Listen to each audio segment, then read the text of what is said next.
Roberts & Roberts Brokerage has been a trusted source for buying and selling precious metals. Gold, silver, platinum, and palladium. They don't feed the banks. They're Bitcoin preferred and have removed the minimum purchase amount for all orders paid in the digital currency. Call Roberts & Roberts Brokerage today for knowledgeable advice on buying and selling precious metals and a forward-thinking approach to new technologies. 800-874-9760 or visit online at rrbi.co.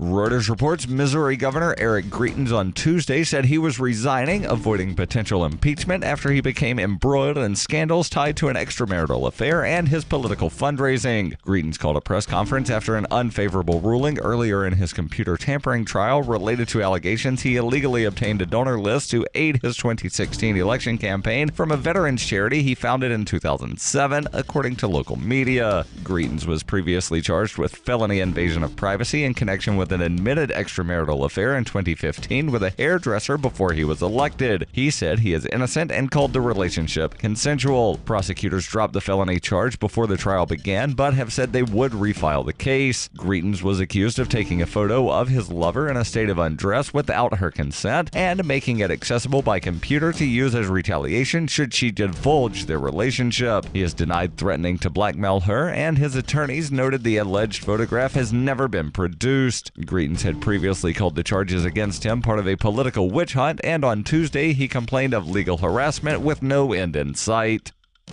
This has been FPP Radio News, online at fppradio.com. Researchers have definitively concluded that all of it, is some kind of sick joke. The Princeton study suggests that the entirety of existence, including time, marriage, migratory patterns of birds, continental drift, life itself, photosynthesis, human society, and the changing of the seasons, are all part of a massive, twisted ruse orchestrated by a spiteful cosmos. Look at you morons, taking this stupid video for your pointless newspaper. Everything's a joke. I'm a joke, you're a joke. The whole universe is a joke. We at The Onion Week in Review are compelled to inform viewers that while this entire segment is indeed one small part of the giant perverse joke, the upshot is that the next minute of your life will be no more or less pointless than if you were to spend it with a loved one, mentoring an at-risk youth, or simply wallowing in your own feculence. In other news, Harley Davidson and Jack Daniels collaborate on a local felony. A churchgoer blanks on why she's lighting a votive candle, and please ring the bell and the boy will come round momentarily for your bags. For more news, visit theonion.com/newsbeat.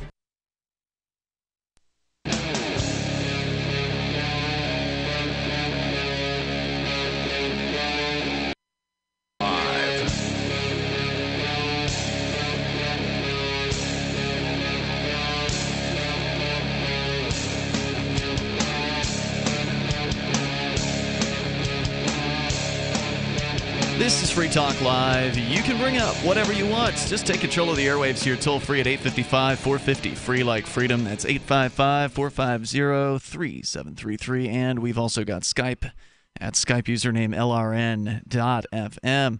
Joining you in the studio tonight, it's Ian. And Conan. And Darryl. We're going to talk about what's going on over in China with this social program capital thing. The social credit system. Social credit system. That's on the way here tonight. I don't think we've really gotten into that on Free Talk Live. It might have gotten a mention in the past, but I don't think we really talked about it in any detail. It has been going on for quite some time. They were rolling it out many years ago, and so yes, we did talk about it once. I know we talked about it at some point, but it deserves to be revisited. Darryl, you've got a story about that. Also, Conan, the top 10 jobs for psychopaths. Right, the psychopath next door. We'll talk about Border Patrol checkpoints as well. You got that top 10 list? That sounds like it might be an interesting one to get into. Maybe we'll do a few of them throughout the show and sprinkle them in, rather than going through all 10. I don't know. We'll see how it goes. Is Border Patrol on the list? Yes, actually they are. Police officer or Border Patrol specifically? Police officer. Okay. All right. Yeah, I would figure about that one. So where's the story from? Do you have it handy? Yeah, this is I got it from Doc Zone. I believe it's a Canadian documentary program. Okay. They went ahead and they put documentaries out. I watched one this morning. It was pretty decent. But yeah, these guys are everywhere. They blend in. Actually, when it comes to getting things done, they're actually really good at it. Because they don't care about what people think. Correct. They have low empathy. They are only interested in personal gain, so when it takes throwing people off the bandwagon, it's there. They could do it. Right. So when it comes to was your guys' first guess would be the number one psychopath? Politician. Nope. Cop. Nope. CEO. Really? Yep. Okay. So what's your? So you did mention what, cop and I said politician. Politician is actually not on this list unless you interpret it a different way. Okay. All right, so hold on. How about instead of us each guessing and then Conan telling us right or wrong, between segments, Ian, you and I will get a scratch piece of paper and write out things that we think might be on the list, and then we'll go over it. All right. I mean, I don't really have that many guesses, though. I don't know if I can come up with 10 different right, but guesses. instead of us guessing, what's number one, what's number two? Well, I mean, he just asked. He didn't ask which number Well, what I did no, kind of he asked what's number one. Well, I kind of described he what did. a psychopath is most likely to do. Yeah. Personal gain. Right. And no empathy, going to throw people off the wagon and to do what it takes to get it done. I can't believe politician's not on the list. Well, it is. Okay. But I thought you said it wasn't. Civil servant is on the list. Okay. So anyways, number one is CEO. And no, wait. So this is ordered. So it's not. This isn't in any random order. They're saying CEOs are the most likely to have psychopaths? Okay. In a big way. All right. So you're going down the list, meaning that number one was the most likely. Number 10 would be still pretty likely, but not as likely as the others. Correct. All right. And so you're talking about politicians. Number two, of course, lawyers. Ooh, Many politicians are, of course, lawyers, and of course, and like I said, civil servant is on this list. So, do they have an introduction as far as like how they calculated this? Yeah, well, that'd be interesting. This is from the documentary. Hold on, I can't pull up that site, but this explanation: experts believe that psychopaths are attracted, but to some professions over others. Sure. The prevalence in the general population is about 1%, about 1 to 2%. So it's actually not a whole lot. I don't know. That seems like a lot. I mean, for people with no empathy whatsoever. Two people out of every 100. Yeah. And I think I've actually met and worked with psychopaths. Well, you do work at the post office. Well, no. I mean, I think that's a whole. When we're talking about those might be sociopaths. Okay. They have there is a difference. They most definitely have social disorders. They're lower on the scale. All right, we got to figure out what the difference is. I know we've talked about that before, but we ought to define psychopath versus sociopath. Like, I don't offhand.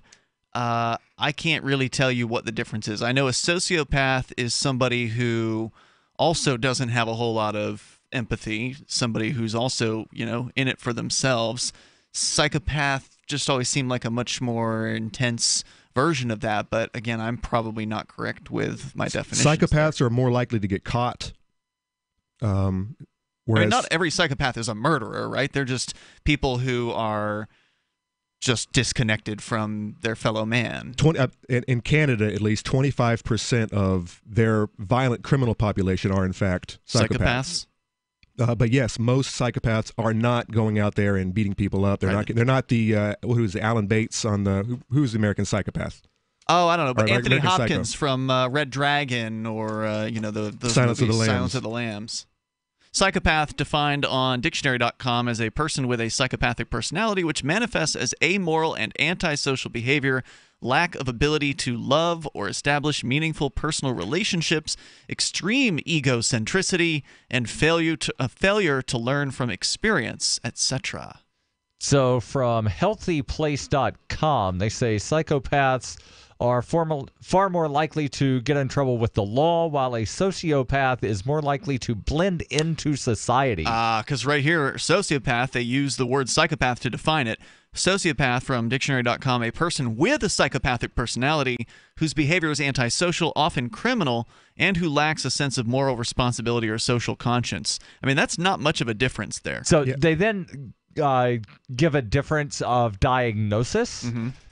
So a sociopath would have repeated violations of the law, pervasive lying and deception, physical aggression, reckless disregard for the safety of self and others, consistent irresponsibility in work and family environments, and a lack of remorse.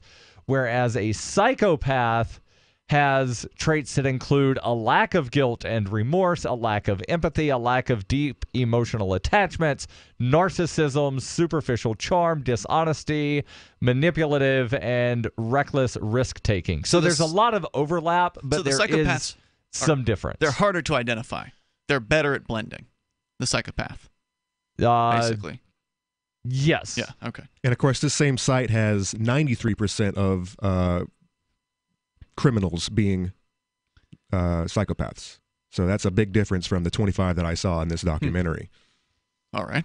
But, yeah, and I did hear one other thing. I read it many years ago, but it was, I think sociopaths are born, whereas psychopaths are created. And that doesn't make any sense. Yeah, and I think the documentary started to really rail on that, saying that no, that you need to take a step back. You know, this is it is nature versus nurture when it comes to making people like this. It's not necessarily a heredity thing. You know, they're born like that. Seeing something violent. I mean, we all seen Dexter, the psychopath. Great show. If you great television show. Sit down and watch the show. I think in the second season, it actually explains how he was ultimately created, and it was because an author sat there and wrote out scripts. Yes, that's exactly what happened, Darryl. But I think that these guys, yes, an author, did their research before they started just writing whatever came to mind. All right. But Dexter's a very interesting type because he's always, during the entire seasons, he is exploring his own self-empathy. And whether he even has it and why he does what he does. He doesn't know if he has any. Yeah, it's a really interesting look at, and yes, it's obviously a work of fiction, but it is still an interesting character study and kind of looking at how he changes over the seasons and what it's like for him to be this sort of hidden psychopath. A good work of nonfiction on the topic would be Davi Barker's Authoritarian Sociopathy. I read that book. Where he goes through and he looks at a lot of different psychological experiments. Mm-hmm. So there was the Milgram experiments, the Stanford prison experiments, several others to where people basically were artificially placed in positions of power where they could torture someone. And then began abusing it. Yeah.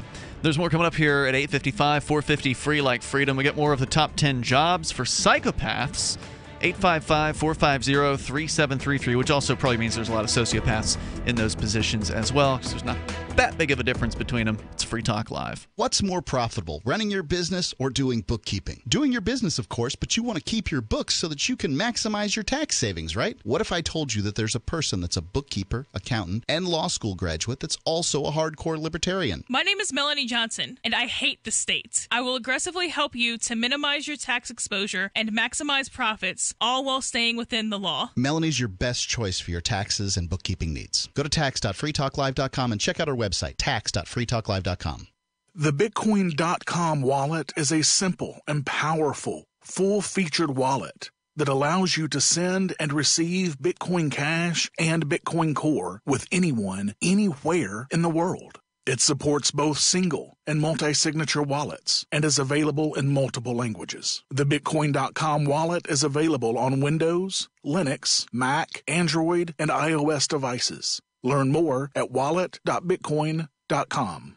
Imagine this is you. You're working late when you get an alert on your smartphone. Your motion-activated Blink security camera picked up something at home. You pop open your Blink app and see the silhouette of a man peering through your kitchen window. The job of a home security system is to help stop crime. Get 3 Blink cams for way less than the other guys, plus an extra 15% off. Visit blinkprotect.com/FTL, like Free Talk Live. Blinkprotect.com/FTL to save 15%. Good technology is good, but the philosophy behind the tech is important. And Zencash was made by voluntarists with the ideas of voluntary interaction being embedded into the white paper. With no central authority or single point of failure, Zencash is more resilient than a traditional corporation. Everyone has an equal opportunity to participate in decision-making, which empowers stakeholders and makes Zencash less susceptible to third-party influence. And Zencash allows for secure private transactions. Learn more at zencash.com. Is spreading the message of liberty, cryptocurrency, and peace around the globe worth $2 per month to you? As you may already know, in addition to our internet feed, LRN.FM broadcasts on free-to-air satellite across North and Central America, as well as sub-Saharan Africa. And we've been available on satellite for free 24/7 since 2010. The LRN.FM free-to-air satellite signal is reaching some of the most oppressive regimes in the world, and there's no doubt our ideas are making an impact. You can learn more about the channel's impact by watching the 3-minute video at fund.lrn.fm. If you'd like to help free minds globally with our ideas of liberty, cryptocurrency, and peace, you can donate as little as $2 per month via fund.lrn.fm. You can help us continue and expand our satellite broadcast to multiple continents. Visit fund.lrn.fm today, and thank you for your help. Don't forget to share the link on social media. That's fund.lrn.fm. If you want to know the latest about Free Talk Live before we go on the air, all you need to decide is how you want it delivered. It's your choice. Visit news.freetalklive.com. You can get emailed announcements and participate in contests via our email updates list. Plus, we have a Twitter account that you can follow and a Facebook page where you can become a fan. So visit news.freetalklive.com to get news about Free Talk Live as soon as it's announced and the way you want it delivered at news.freetalklive.com. That's news.freetalklive.com. So you've signed the Shire Society Declaration and are planning your move to New Hampshire to be around more liberty-oriented people. Next, sign up for the Shire Society Forum at forum.shiresociety.com. There are a bunch of people there who are already in the Shire, and they want to meet you. If you're already in the Shire physically, you should also come by the forums. Remember, not everyone uses Facebook. New people are signing up for the Shire Society Forum every month, so drop in and say hello at forum.shiresociety.com. What's up next? Visit the Liberty Radio Network program guide to find out at shows.lrn.fm. That's shows.lrn.fm.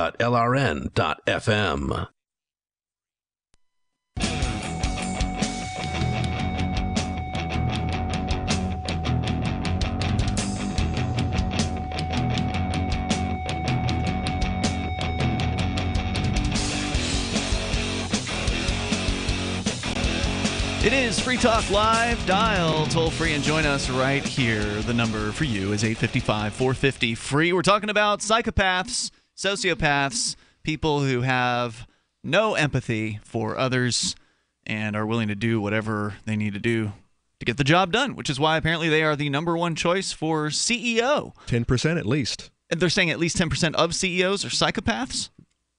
The site that Darryl brought up, and this documentary site has 10%. I believe the site that Darryl brought up only has 2%. Okay. But, I'm sorry. There's at least 2% amongst us. I see. But of everybody. But out of all of the jobs, by and far, it is most attractive. The CEO job is most attractive to psychopaths. We'll get back into the list here, the top 10 jobs for psychopaths, according to a Canadian documentary series of some sort. What's the source on this again, Conan, if you don't mind? CBC.ca. Oh, that's the Canadian Broadcasting Corporation. It's the Canadian government news channel up there. Now, the CBC does have some satire programming. This is not part of their satire This is stuff, not satire. Right? Okay. Bitcoin.com is where you can go to learn more about cryptocurrency. The very first crypto in the world, Bitcoin, which has now become more than one Bitcoin. There's now Bitcoin Core, there's Bitcoin Cash. You can learn about those over at bitcoin.com. Get started there. Maybe you want to jump into Bitcoin mining. You've heard about Bitcoin mining, but you don't know how to do the technical side of things. You don't know how to set up a server and, buy a graphics card and get all the stuff configured that you need to. It's a pain in the butt to get that stuff set up. I've gone through the process. I know what it's like. And the average person, you're not going to be able to handle it. But if you want to get into Bitcoin mining, you can do that. Just let the professionals handle it for you, and you put in the investment. Go to pool.bitcoin.com, and they can get you set up to mine either Bitcoin Core or Bitcoin Cash, or both if you want. It's up to you over at pool.bitcoin.com. Or maybe you do know your stuff when it comes to technical tinkering. You can also join the Bitcoin.com mining pool at pool.bitcoin.com. As we continue here with the top 10 careers for psychopaths. Right, and number 3, it's going to surprise you. Hold on. Oh, we were I supposed came to guess. up with a list. Daryl's going to guess. I came up with a list, and Ian, you were dealing with some technical stuff. Like I said, I wasn't going to be able to think of 10, so I'm just going to throw out priest. All right. So, Conan, you came up, or you already gave us 1 and 2, which is CEO and lawyer, which means that I needed to come up with 8 more. Yep. So I have, and just tell me if they're on the list or not. Yep. These are not in a particular order. So, military. Yep. Well, that goes. That's combined with one of the other answers. Police. Yeah. So military and police are the same. Okay. Mechanic. No. What? Like an auto mechanic? Yeah. Okay. No, not even close. Huh. Okay. Bureaucrat. Civil servant. We yes. already knew that one was coming. Doctor/dentist. Doctor, no, but some other form of a doctor. What's the next level up? You have to become a doctor before you become this. Before you can start opening people up. Surgeon. So doctor, Okay. no. Interesting. Lumberjack. No. That's one of the most dangerous jobs. It is dangerous. It's like right below fisherman. Right, but like a lot of times, you might be working by yourself, so antisocial would be very easy to kill people and hide their bodies because you know where the wilderness is. You know, a lot of serial killers maybe not a lumberjack, but some guy who works in a warehouse. Yes, warehouse position. Actor? No.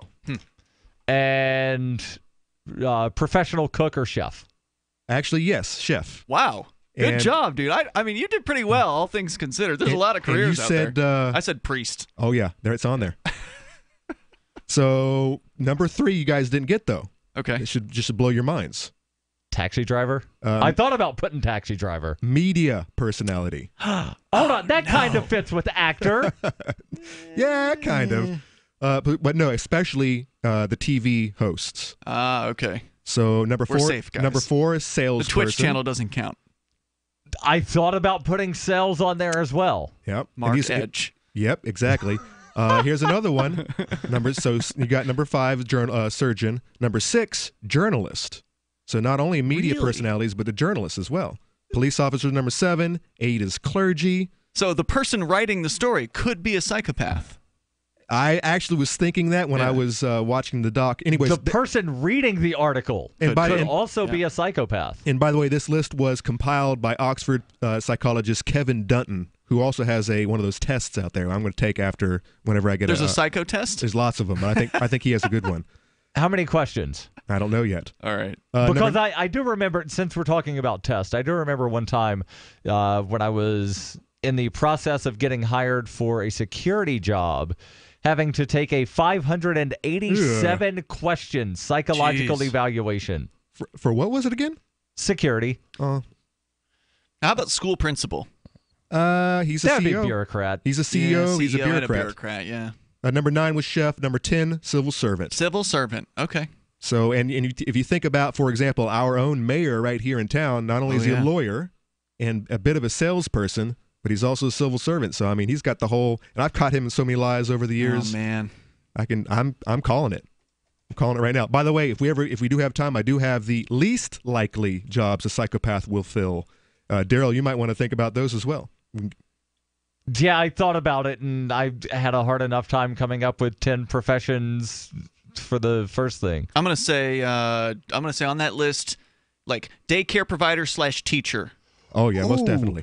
Person that, and I don't know what the actual title is, but person that works in a puppy shelter. Humane Society. Yeah. Care person. Care person. Okay. So number 1, of course, is care aide. So someone who's taking care of the elderly. Right. Probably Hospice. Daryl, your volunteer dog person. Yeah, the doggy daycare employee. Number 2 is nurse. I was gonna guess something. Number 3 is a therapist. Okay. And they're crazy. Number 4 is a crafts person. This is why I know I'm not a psychopath, Darryl, because this is what I do. Hold on, but you're also a journalist, kind of. And you're kind of antisocial. I'm very antisocial, but I do a lot of crafts. Right, but see, you could be.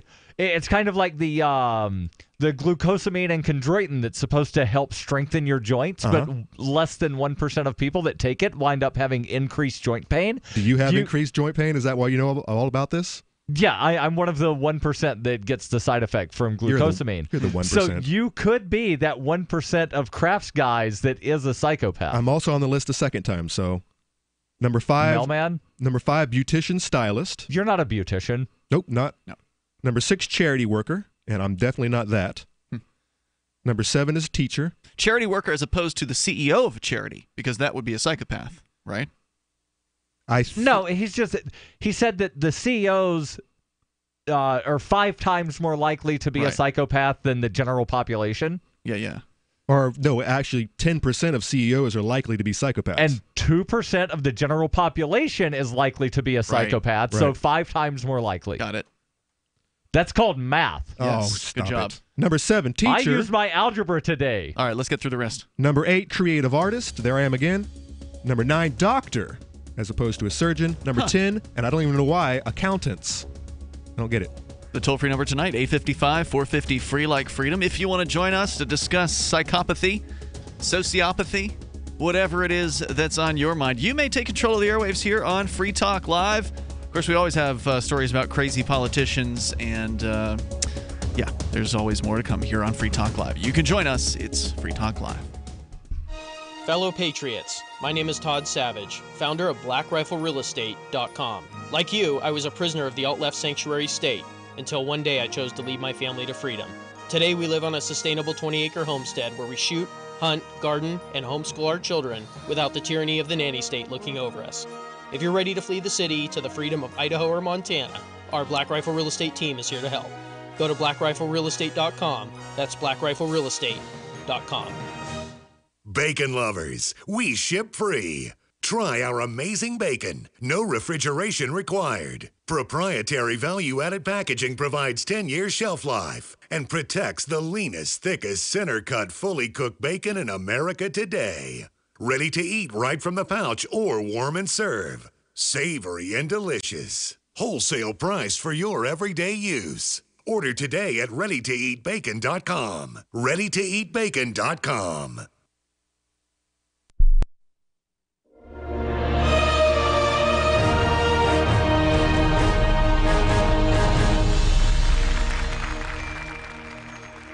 People love photography. But when we thought about photography, we realized one thing. Humans are limited to looking at photos with our eyes.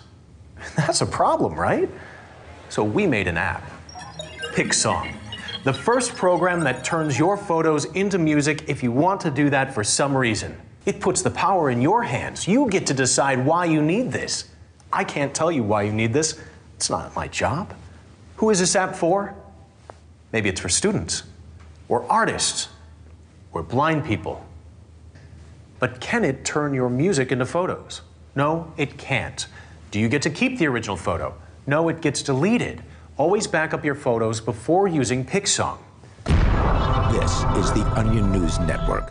The new 4th edition of Healing Our World, The Compassion of Libertarianism, will take your understanding of liberty to a deeper level and has over 1,300 updated references, new cartoons, and a foreword by Dr. Ron Paul. With discounts for multiple book purchases, the 4th edition of Healing Our World is a great gift for the liberals, pragmatists, environmentalists, and Christians in your life who think libertarianism is cold-hearted. Get yours today at healing.freetalklive.com and use promo code FTL for a $5 discount. Some of you asked, and now we've delivered. LRN.FM's live Keene, New Hampshire studio shows are now streamed in HD on Twitch. Visit our channel at twitch.lrn.fm and give it a follow. If you have Amazon Prime, you get 1 free subscription on Twitch. If you use it on our channel, Twitch will give LRN.FM a monthly piece of your Prime subscription cost. So please watch, follow, share, and subscribe to twitch.lrn.fm. That's twitch.lrn.fm. Since time began, tyrants have taken aim at personal liberties. Now there's a movie that aims back. The government has no more right to tell us what to put in our bodies than they have to take our guns or tell us what books we can read. 6 drug police were eaten by bears while raiding a marijuana farm. On your knees, you dirty hippie! Jesus. On your knees! What's the problem, officer? Today, many cops who enforce pot laws do so only because it provides them with cushy jobs, good benefits, and a chance to push people around. I was an undercover narcotics officer. The drug war is nothing but a farce. The Second Amendment says you gotta keep you and your gat intact. Guns and Weed, The Road to Freedom. A film by Michael W. Dean and Nima Vadati. DVD available now at gunsandweed.com or on Amazon. That's gunsandweed.com. Makes the perfect gift. Remember, that's gunsandweed.com. If you enjoy LRN.FM, please contribute to your favorite shows via their websites and become an amplifier at amp.lrn.fm. That's amp.lrn.fm.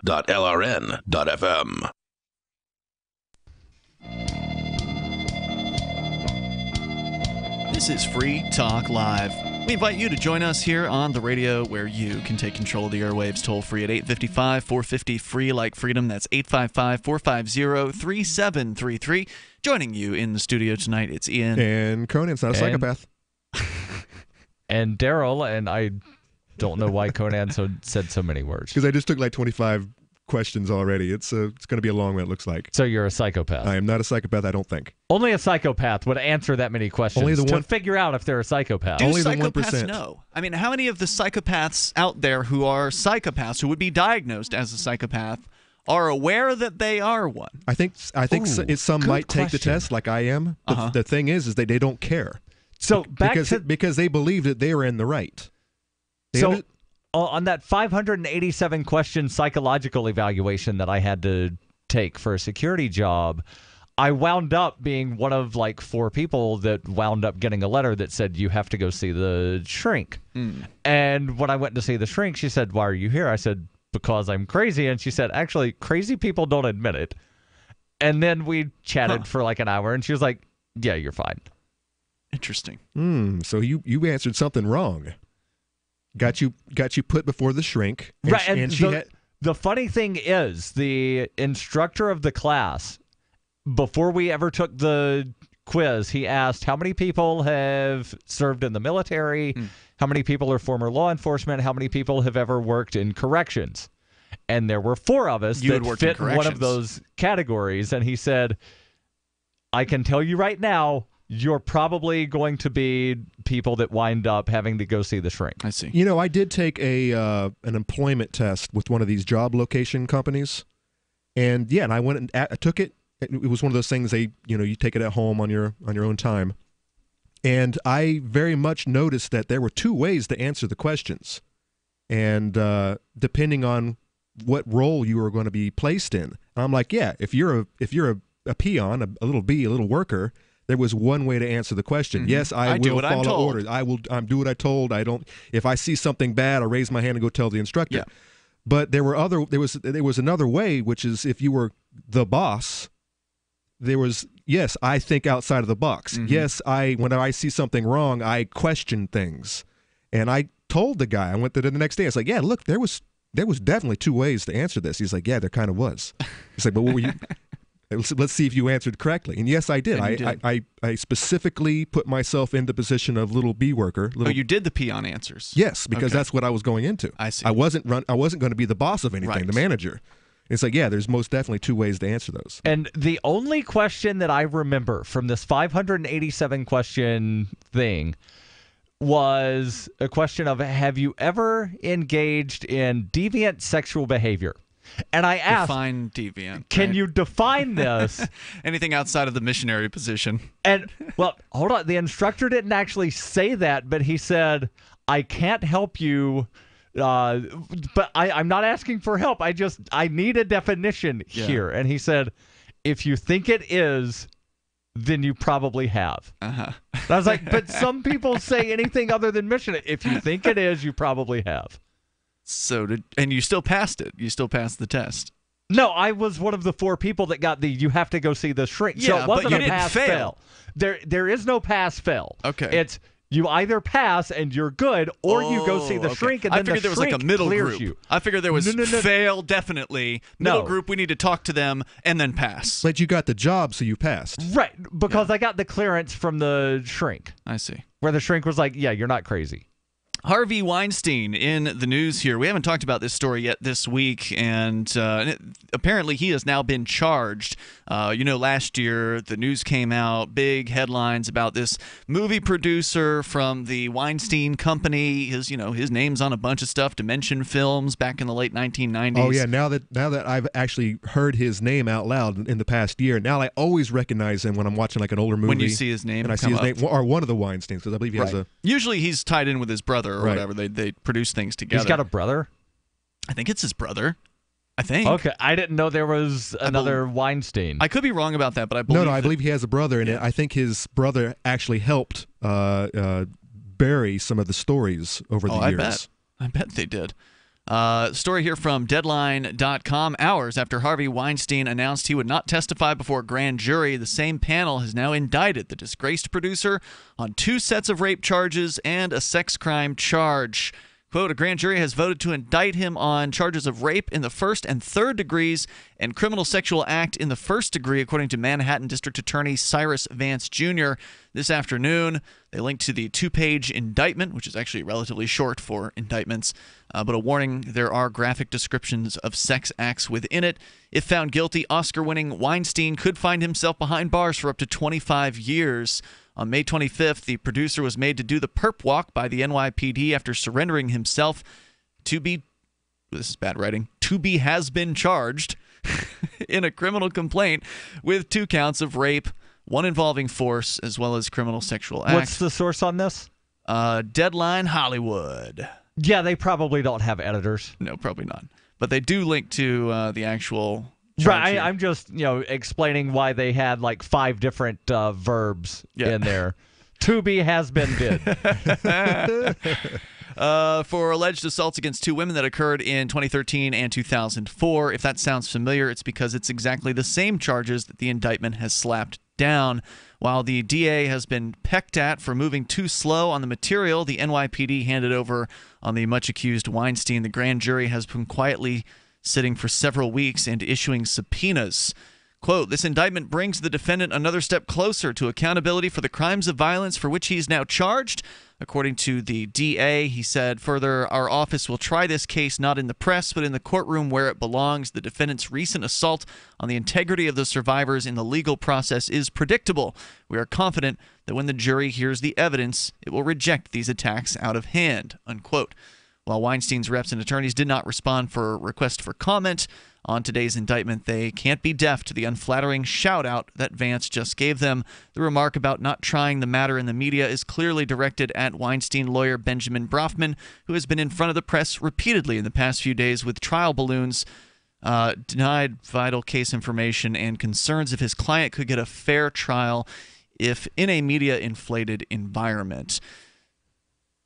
Harvey Weinstein, I mean, with all the allegations out there about him, you would think he'd have left town.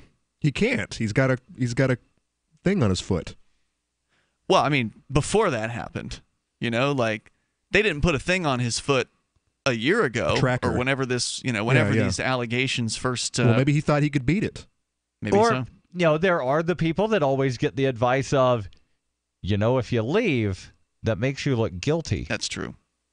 The New York attorney has also taken to trying to undermine the case by stating that one of the women cited in the May 25th charges and was someone that Weinstein had a consensual sexual relationship with for 5 years before and several years after the alleged 2013 rape. Add to that nudges and winks of, quote, unfair political pressure being placed on the attorney to secure a conviction of Weinstein, and you have a defense strategy in the offering. Brafman said in a statement, quote, this announcement of Weinstein's indictment does not come as a surprise. Indeed, it was predicted this morning in an earlier statement we issued. We also note the course of the indictment merely mirrors the same charges in the criminal court complaint and does not add anything to the case we did not already know. So I guess they already had charges but brought more charges. I got to say, I'm confused. I have not followed the case closely at all, as you might be able to tell. Have either of you at all? No. Don't really care. I do see a lot of it's this coming out of the woodworks, all of the stories of these issues with, big powered men. The Hollywood men, yeah. And Morgan Freeman has now been alleged. Yeah, a lot of Hollywood, a lot of left liberals. Who supposedly stand against this type of behavior, but I guess not. But I don't, I think some of the story, like the Morgan Freeman story, for example, I think it's a bunch of hogwash. I didn't actually read the details on that. What are the allegations there? Some interviewer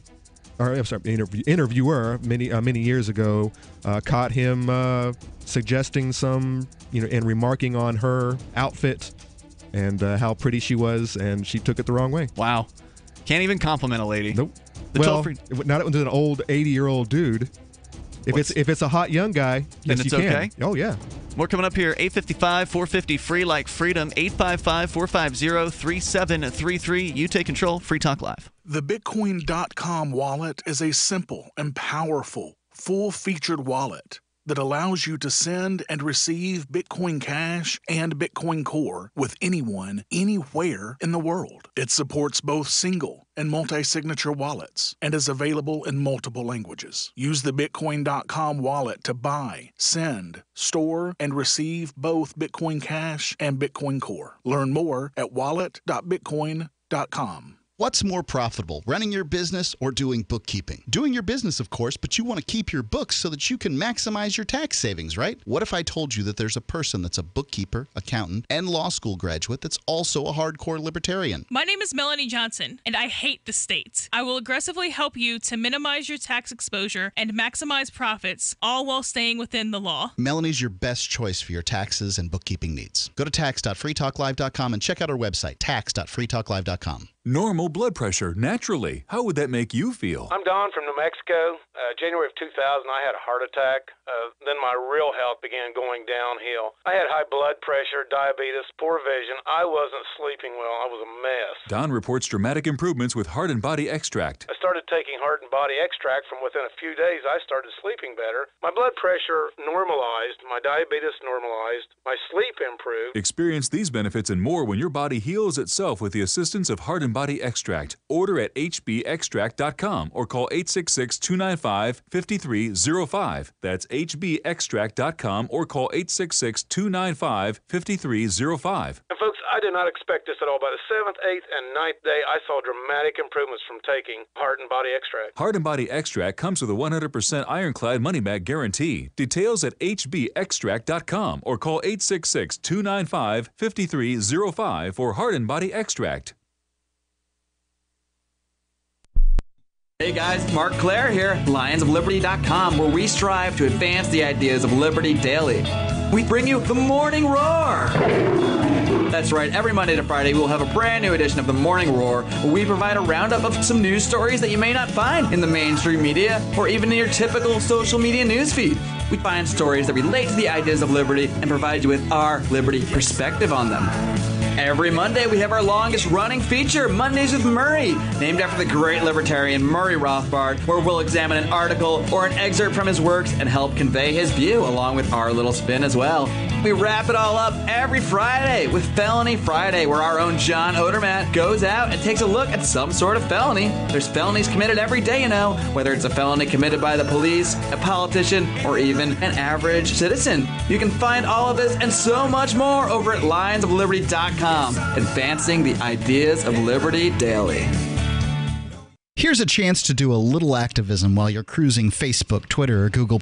Between the LOL cats, the recipes, the hot girls, and the inspirational sunrise memes, Free Talk Live's posts pass by your newsfeed. Like them, comment. It gives us more exposure. If you don't see our posts, click like at facebook.freetalklive.com and then hover over it to click Get Notifications. It's an easy way to spread the ideas of liberty a bit further. I know you're busy, but you can spare that 1/10 of a calorie it takes to click on something. Facebook.freetalklive.com. Cell 411 is a free app for Android and iOS that replaces government-controlled 911.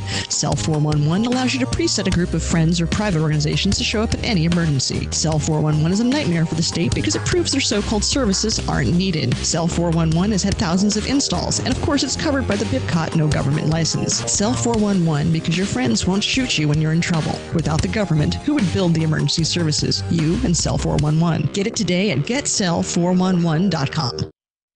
Join the LRN.FM Discord for live chat 24/7 at discord.lrn.fm. That's discord.lrn.fm.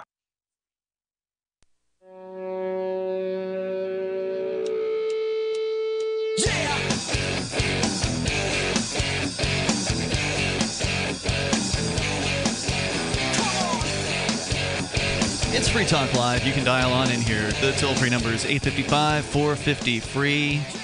Like freedom, that's 855-450-3733. Skype username is lrn.fm. And we've also got our Discord on-air call-in line room.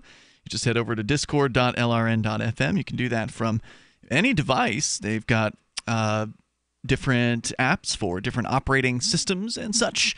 over at discord.lrn.fm. You can hop in there and, again, get in that top chat room, and we'll get you on the air. It'll sound almost like you are in the studio with us. Sounds real good. Sure does.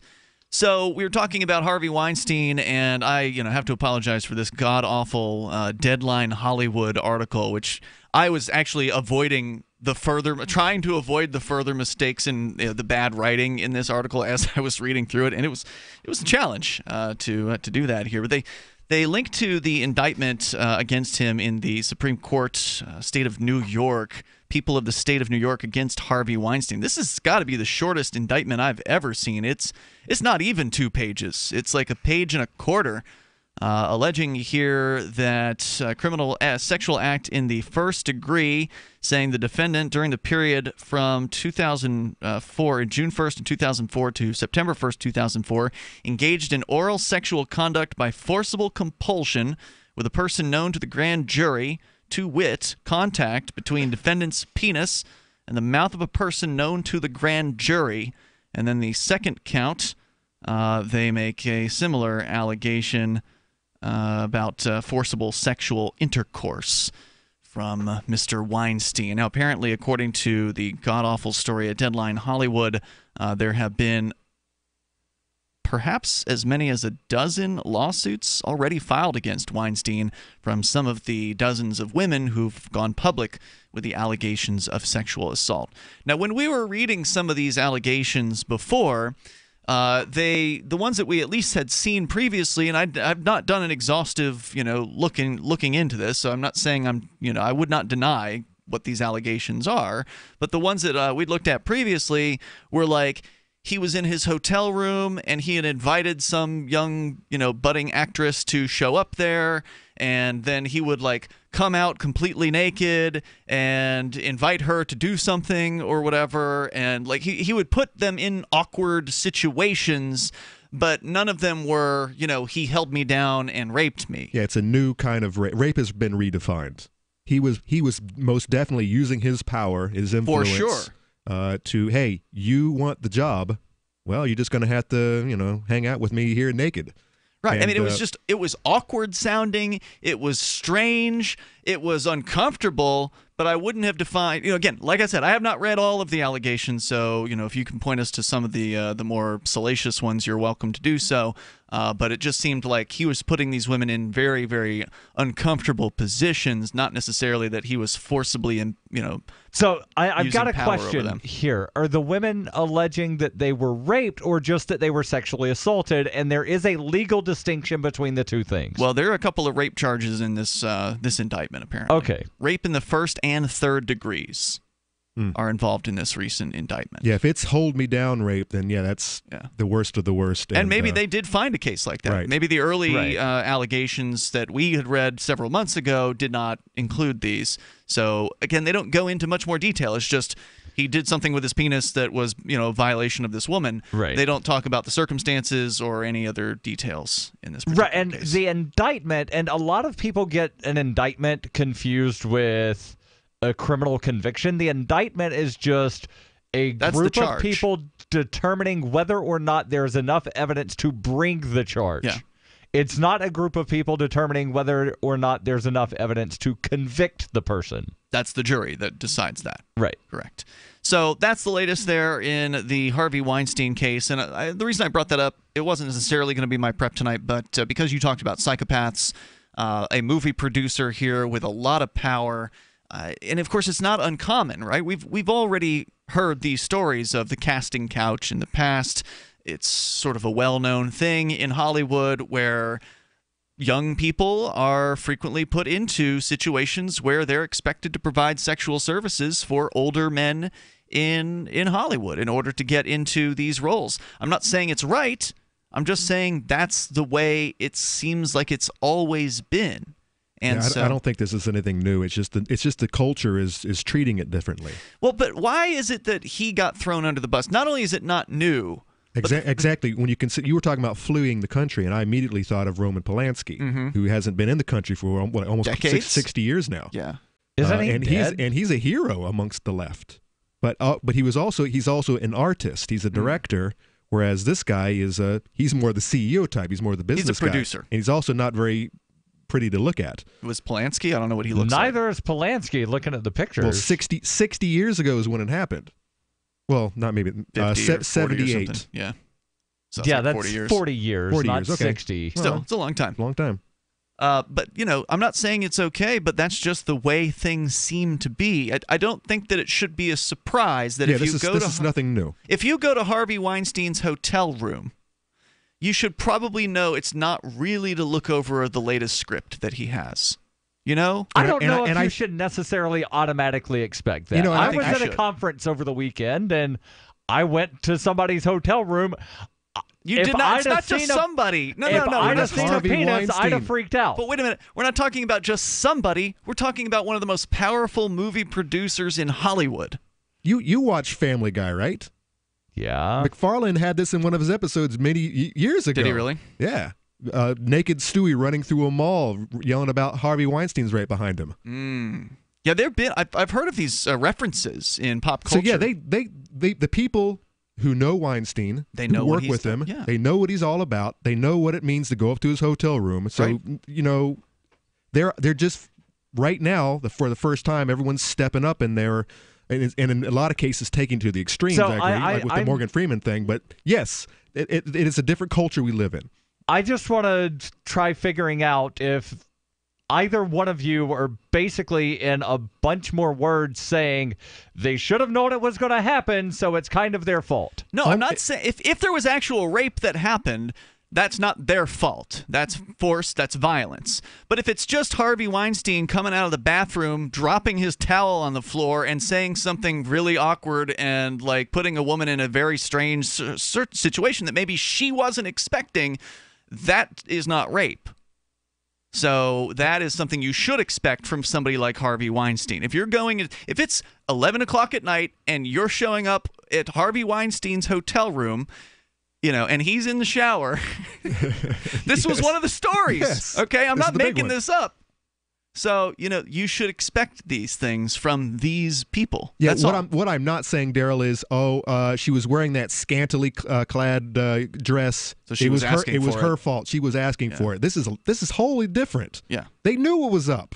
Don't go to his house. I don't know if they necessarily did. How could you not know? How could you be? I mean, look, I understand, certainly younger actresses may be a little bit more naive. Perhaps, but in many of these cases, we're talking about women who are in their late 20s, early 30s. I've not read the details of any of these things, right. So I'm not willing to sit here and point the finger and say, "Oh, well, you should have known you were going to see Harvey's penis." And you know what? If he didn't look like he did, if he was Brad Pitt or any of the other hot actors, I don't think we'd be hearing any of this. He's just being himself, being a dude. Hey, come up to my hotel. Oh, I'm sorry. Towel slipped. Whoops. We wouldn't be hearing any of that. Would you like some wine? Yeah, exactly. So anyway, there you go. That's the latest on that story. And again, like I said, I don't know what the details are in these cases, but the stories we'd read previously were like, that's not rape. That's just awkward. That's not, sexual assault. That's just a strange situation that, you should have known you were going to get into if you're going to his hotel room. Even if it's at 2 o'clock in the afternoon, if you're meeting him in his hotel room, that's one of those places where, hey, if you're going to have a business meeting, go to the Starbucks around the corner from the hotel, right? Like there's other places where you can meet somebody that don't involve being right next to a bed, Toll-free number here tonight, 855-450-FREE like freedom. A lot of hotels do have suites where they've got like the business office separate from the bedroom. Sure, and they also have jacuzzis in the really fancy like penthouses. Yes. Yeah. 855-450-3733. In other big star news, apparently David Copperfield has been on trial. Who knew? Who knew? I didn't even know the guy was still doing what he does. Did he magically touch somebody and they didn't know it because he's a magician? Yeah, and I'm actually very surprised by that. Here's your bra! David Copperfield's one of those guys who probably would not have a problem even at his age, right. Yeah, I mean, he's smooth, right? Like, he's always got attractive women around him. He's got no problem with that. They're hired to be there. That's true, but what's the hiring process like? Toll-free number is 855-450-FREE like freedom. That's 855-450-3733. What sort of things is he going to make disappear? Well, actually, turns out somebody got hurt, and we'll tell you about that coming up. It's Free Talk Live. It's about time something new came along for better selling and buying online. And I found it. What now, Marge? It's buysellmakeoffer.com. Never heard of it. It's a brand new company. That's why you've never heard of it. It's the newest and best way to sell any products online. I did all the research. Sell my car? Yes. Our home? Yep. My golf bag? Your golf clubs. All of them. How about your purse collection hoard? Hey, now. You said any product. Right. I did. We get 30 days free. Really? Packages starting from only $9.95. And buysellmakeoffer.com will never charge item fees ever. Never. And this is cool. Listen to this. You can even use Skype or video to show your items. That's cool. Yes. All we have to do is go to the website, sign up, and then load our stuff to sell. I love this site. Buysellmakeoffer.com. Buysellmakeoffer.com. You got it? Buysellmakeoffer.com. Buysellmakeoffer.com. Better selling, better buying. We've all heard about blockchain assets like Dogecoin, Ether, and Ripple. Bitcoin isn't the only player in the blockchain game any longer. And for those of us wondering how to get our hands on these digital assets, finally, there's a solution. Shapeshift.io allows you to buy and sell between your digital assets and Bitcoin instantly between your own digital wallets. I've used it with ease. Shapeshift.io. There's no account or email address needed. You send them the crypto you want to sell. They send back the crypto you want to buy. It's that easy. Shapeshift.io. So you've heard all 3 hours of the latest episode of Free Talk Live, and you're still hungry for liberty-oriented audio content? Did you know that we have another 24/7 audio stream at LRN.FM? The Liberty Radio Network airs the latest episodes of some of the best liberty-oriented podcasts on the internet around the clock. In addition to recorded content, you'll also hear live shows like Free Talk Live, originating from our Keene, New Hampshire studio. So listen anytime at LRN.FM. That's LRN.FM. You're listening to the live edition of Free Talk Live. Hour number 2 is next after the news here on the Liberty Radio Network at LRN.FM. From Keene in the Shire, the Liberty Media capital of the world, this is Darryl W. Perry, host of FPP Radio News for Wednesday, May 30th, 2018. Silver is trading at $16.45 per ounce. Gold is valued at $1,301 per ounce. Zencash is trading at $31, and the average price of Bitcoin is $7,537. Antiwar.com reports Iranian officials confirmed Tuesday that they have been backing a push by European nations, Britain, France, and Germany, to secure a ceasefire deal in Yemen. The goal is both a ceasefire and increased access to humanitarian aid. European officials say that negotiations on the ceasefire have progressed significantly, though there is yet no sign that the pro-Saudi forces are willing to consider a ceasefire. Previous ceasefires have been short-lived, with the Hadi government condemning any effort at a power-sharing deal. Iran's value in this effort is unclear. They have limited ties with the Shiite Houthi movement, but the Houthis have long embraced peace talks to begin with and would seemingly be trivial to get to the negotiating table anyhow. Rather, the suggestion is that the 3 European nations are trying to blunt U.S. allegations against Iran by showing that they can be brought into positive regional endeavors. The U.S. has embraced Saudi allegations that Iran is destabilizing Yemen, though these claims are broadly just the Saudis trying to retroactively justify how poorly their invasion of Yemen has gone.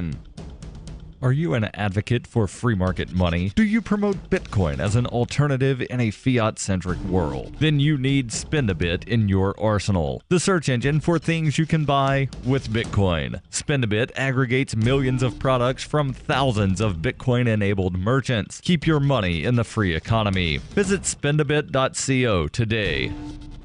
UPI reports the U.S. Supreme Court refused to hear a challenge Tuesday to a controversial new Arkansas law that blocks medication-induced abortions. The case, Planned Parenthood of Arkansas and Eastern Oklahoma v. Jegley, appeared on the court's list of denied cases, meaning the case will not get a hearing before the court. The state law, passed 3 years ago, says any physician who gives, sells, dispenses, administers, or otherwise provides abortion-inducing drugs must have a contract with another physician who has authority to admit patients to a nearby hospital. In its its appeal, Planned Parenthood said none of the doctors it asked was willing to enter into such a contract. The group said abortion doctors or physicians who associate with them risk being ostracized from their community and face harassment and violence towards themselves, their families, and their private practices. Planned Parenthood argued the law is medically unnecessary and allows Arkansas to be the only state to ban medication abortion, a method used by more than 2 million American women since 2000 and strongly preferred by many as it is less invasive. The Supreme Court order, issued without comment, paves the way for the law to take effect in July if no other legal challenges arise. In Arkansas, Planned Parenthood clinics in Little Rock and Fayetteville offer only medication abortions, which can be performed up until the 9th week of pregnancy. The state's only other clinic, also in Little Rock, performs surgical abortions and could continue doing so even after the law takes effect.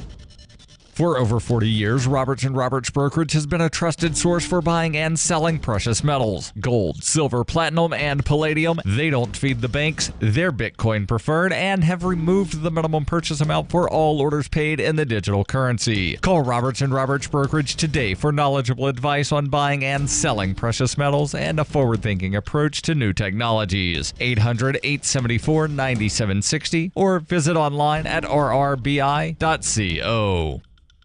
Reuters reports Missouri Governor Eric Greitens on Tuesday said he was resigning, avoiding potential impeachment after he became embroiled in scandals tied to an extramarital affair and his political fundraising. Greitens called a press conference after an unfavorable ruling earlier in his computer tampering trial related to allegations he illegally obtained a donor list to aid his 2016 election campaign from a veterans charity he founded in 2007, according to local media. Greitens was previously charged with felony invasion of privacy in connection with an admitted extramarital affair in 2015 with a hairdresser before he was elected. He said he is innocent and called the relationship consensual. Prosecutors dropped the felony charge before the trial began, but have said they would refile the case. Greitens was accused of taking a photo of his lover in a state of undress without her consent and making it accessible by computer to use as retaliation should she divulge their relationship. He has denied threatening to blackmail her, and his attorneys noted the alleged photograph has never been produced. Greitens had previously called the charges against him part of a political witch hunt, and on Tuesday he complained of legal harassment with no end in sight.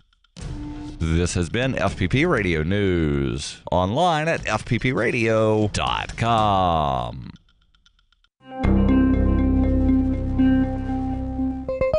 Following this afternoon's arrest of Congress on the charge of over 23 million counts of manslaughter, our reporter spoke to Mark Westnick from Savannah, Georgia, just one of the many Americans that has lost a loved one due to the legislative branch's criminal negligence. Because of Congress, my 23-year-old son died 2 years ago in Afghanistan. My nephew, he lost his leg in Iraq in 2006, and my brother died in Vietnam in 1969. Congress killed my family.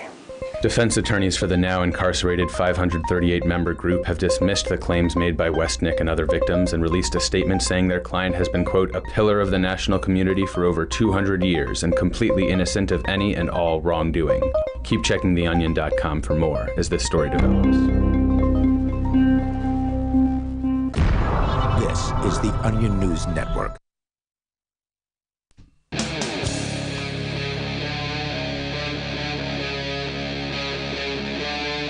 Free Talk Live. Hey, it's Free Talk Live. You can dial in toll-free, take control of the airwaves, bring up whatever you want. Our number here is 855-450, free like freedom. That's 855-450-3733. On the way here tonight, another Border Patrol internal checkpoint worth talking about. Darryl's got that story.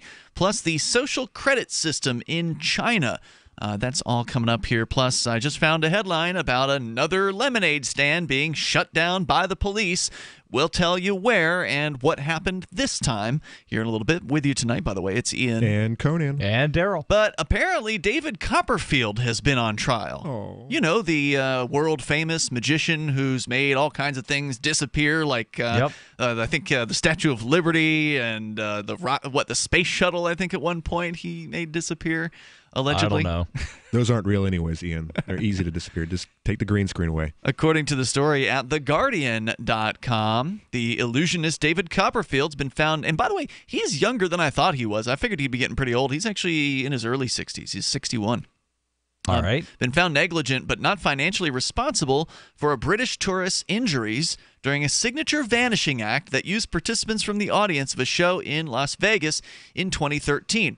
Now, I guess if you'd ever wondered if David Copperfield uses plants, which is kind of the industry term, right, for somebody who's with him, right, but in the audience, and then he sort of picks them randomly. He's picking his own confederate. This person, obviously not a plant because he sued.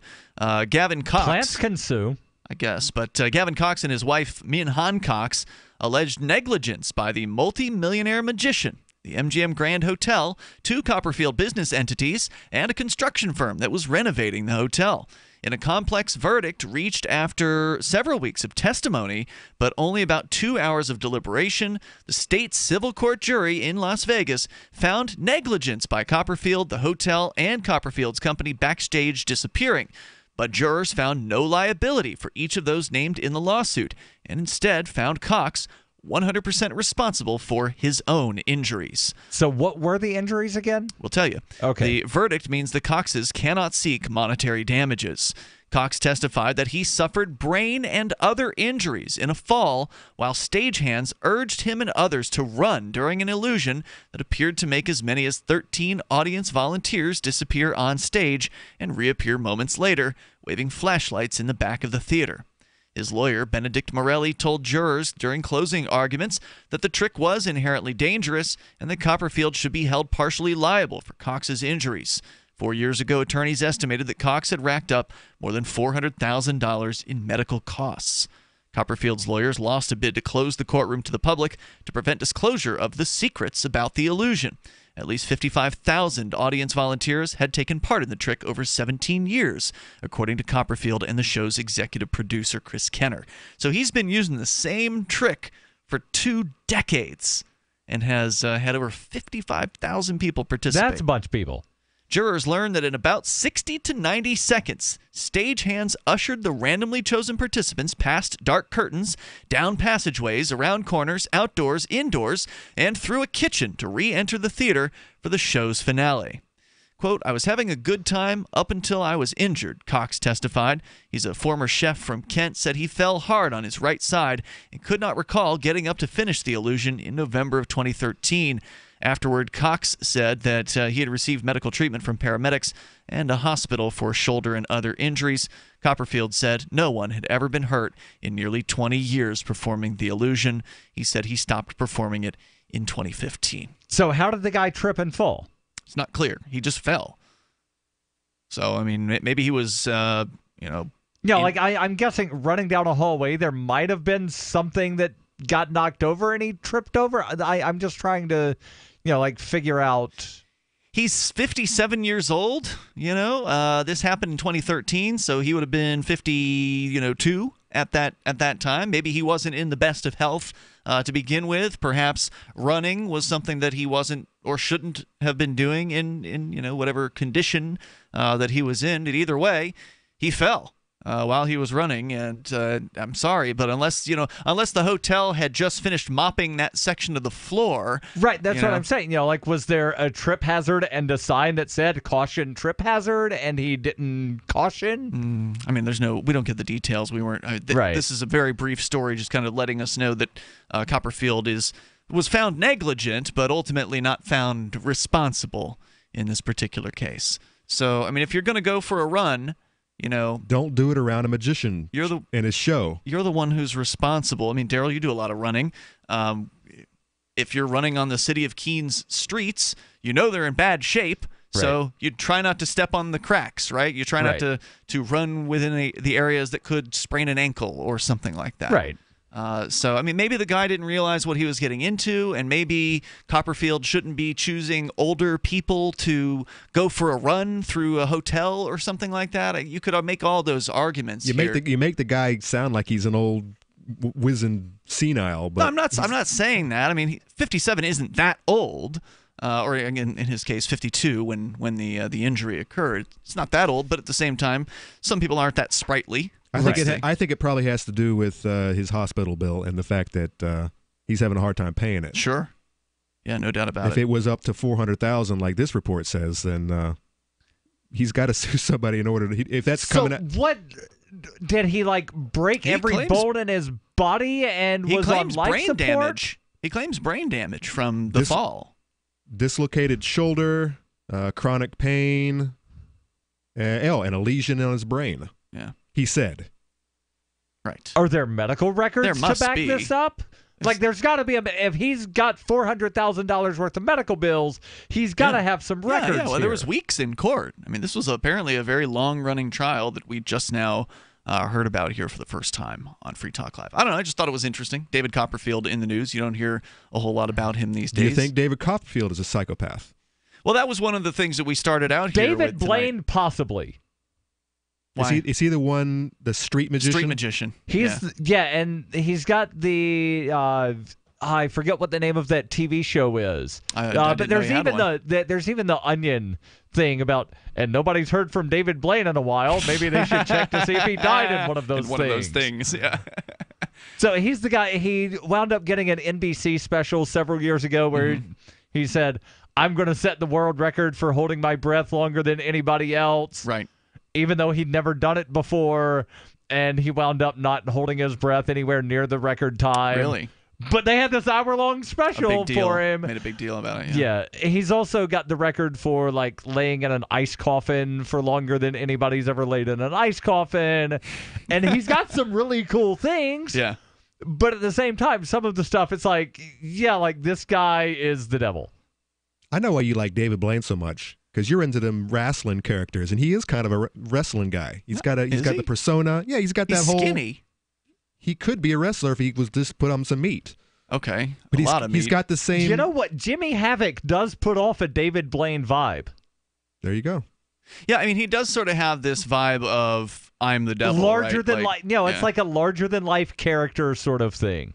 He's a good. You got to give the guy credit. I mean, he's a there's good one magician. of the street magician things that he does where he slaps a piece of newspaper over a window of like a storefront, and he shoves his hand through the newspaper and then grabs something off of the shelf inside the shop window. Yeah, that's a pretty good trick. And it's like, how do you do that? Yeah, how? What?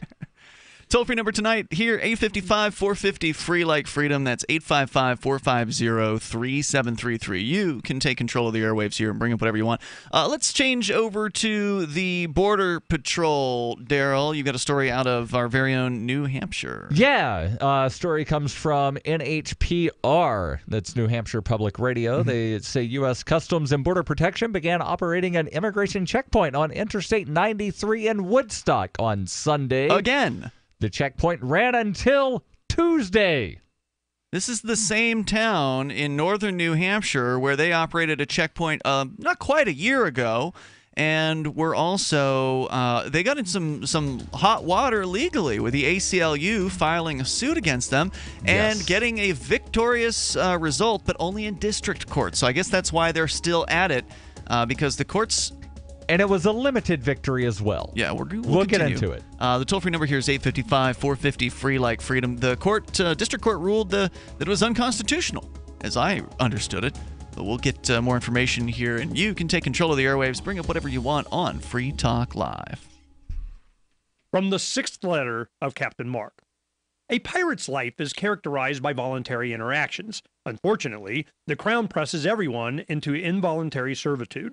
Landlubbers believe slavery was abolished years ago, but the Crown still claims to own us when it crimps us into service against our will. Given sufficient ambition, it would gladly draft thousands of hapless victims to kill or be killed. It's simply slavery by another name. Landlubbers are routinely commanded to serve the so-called justice system in jury duty. But before you swell with civic pride, consider that how you feel is irrelevant to the Crown. You will appear as ordered or face punitive measures. The Crown insists that you participate in your own oppression. A jury summons provides pirates with a unique opportunity to obstruct injustices. A juror can vote not guilty, even if it's proven the law was violated. A juror can acquit for any reason at all, and not even a judge can reverse that verdict. Receiving a jury summons is basically winning the sedition lottery. But if you reveal that you know this during jury selection, you'll probably be dismissed. If the Crown foolishly crimps a pirate into jury duty, it behooves the pirate to conceal their intention to nullify unjust laws. If a master takes 100% of your labor, it's called slavery. But if they only take 50%, they call it taxation, a difference of degree, not of kind. Whether the Crown claims a fortune or a cent is irrelevant. Most of all, a slave owner desires contented slaves, meaning thoughtless ones that accept their bondage. These house slaves see no contradiction in being drafted in a war to end slavery or summoned to a jury to prosecute tax evasion.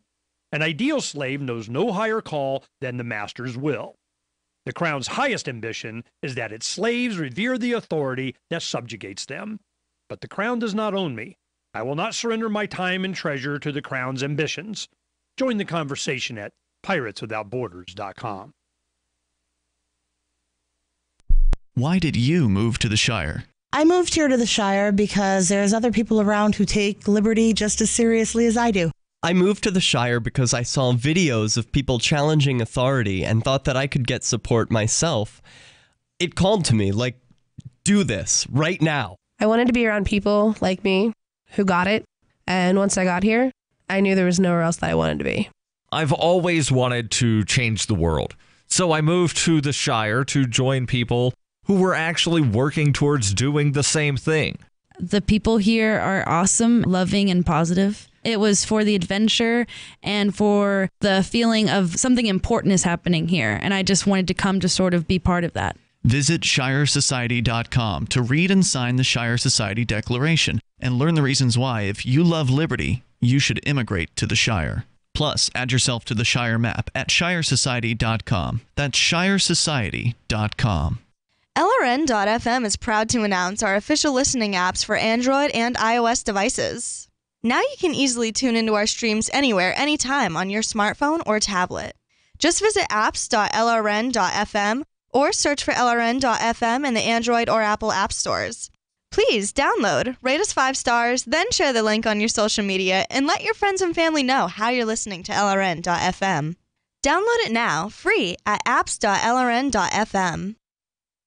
When you hear the word lobbyist, you probably think about greedy corporations, but not all lobbyists are the same. Some are fighting for the freedoms you hold dear. Liberty Lobby LLC is doing just that in New Hampshire, working hard to represent you, not some special interest group. You can help by going to libertylobby.info, where your contribution will give us the tools we need to ensure that your voice is heard. Visit libertylobby.info today to find out more. You're listening to the best liberty-oriented audio streamed around the clock, on the air and online. This is the Liberty Radio Network at LRN.FM.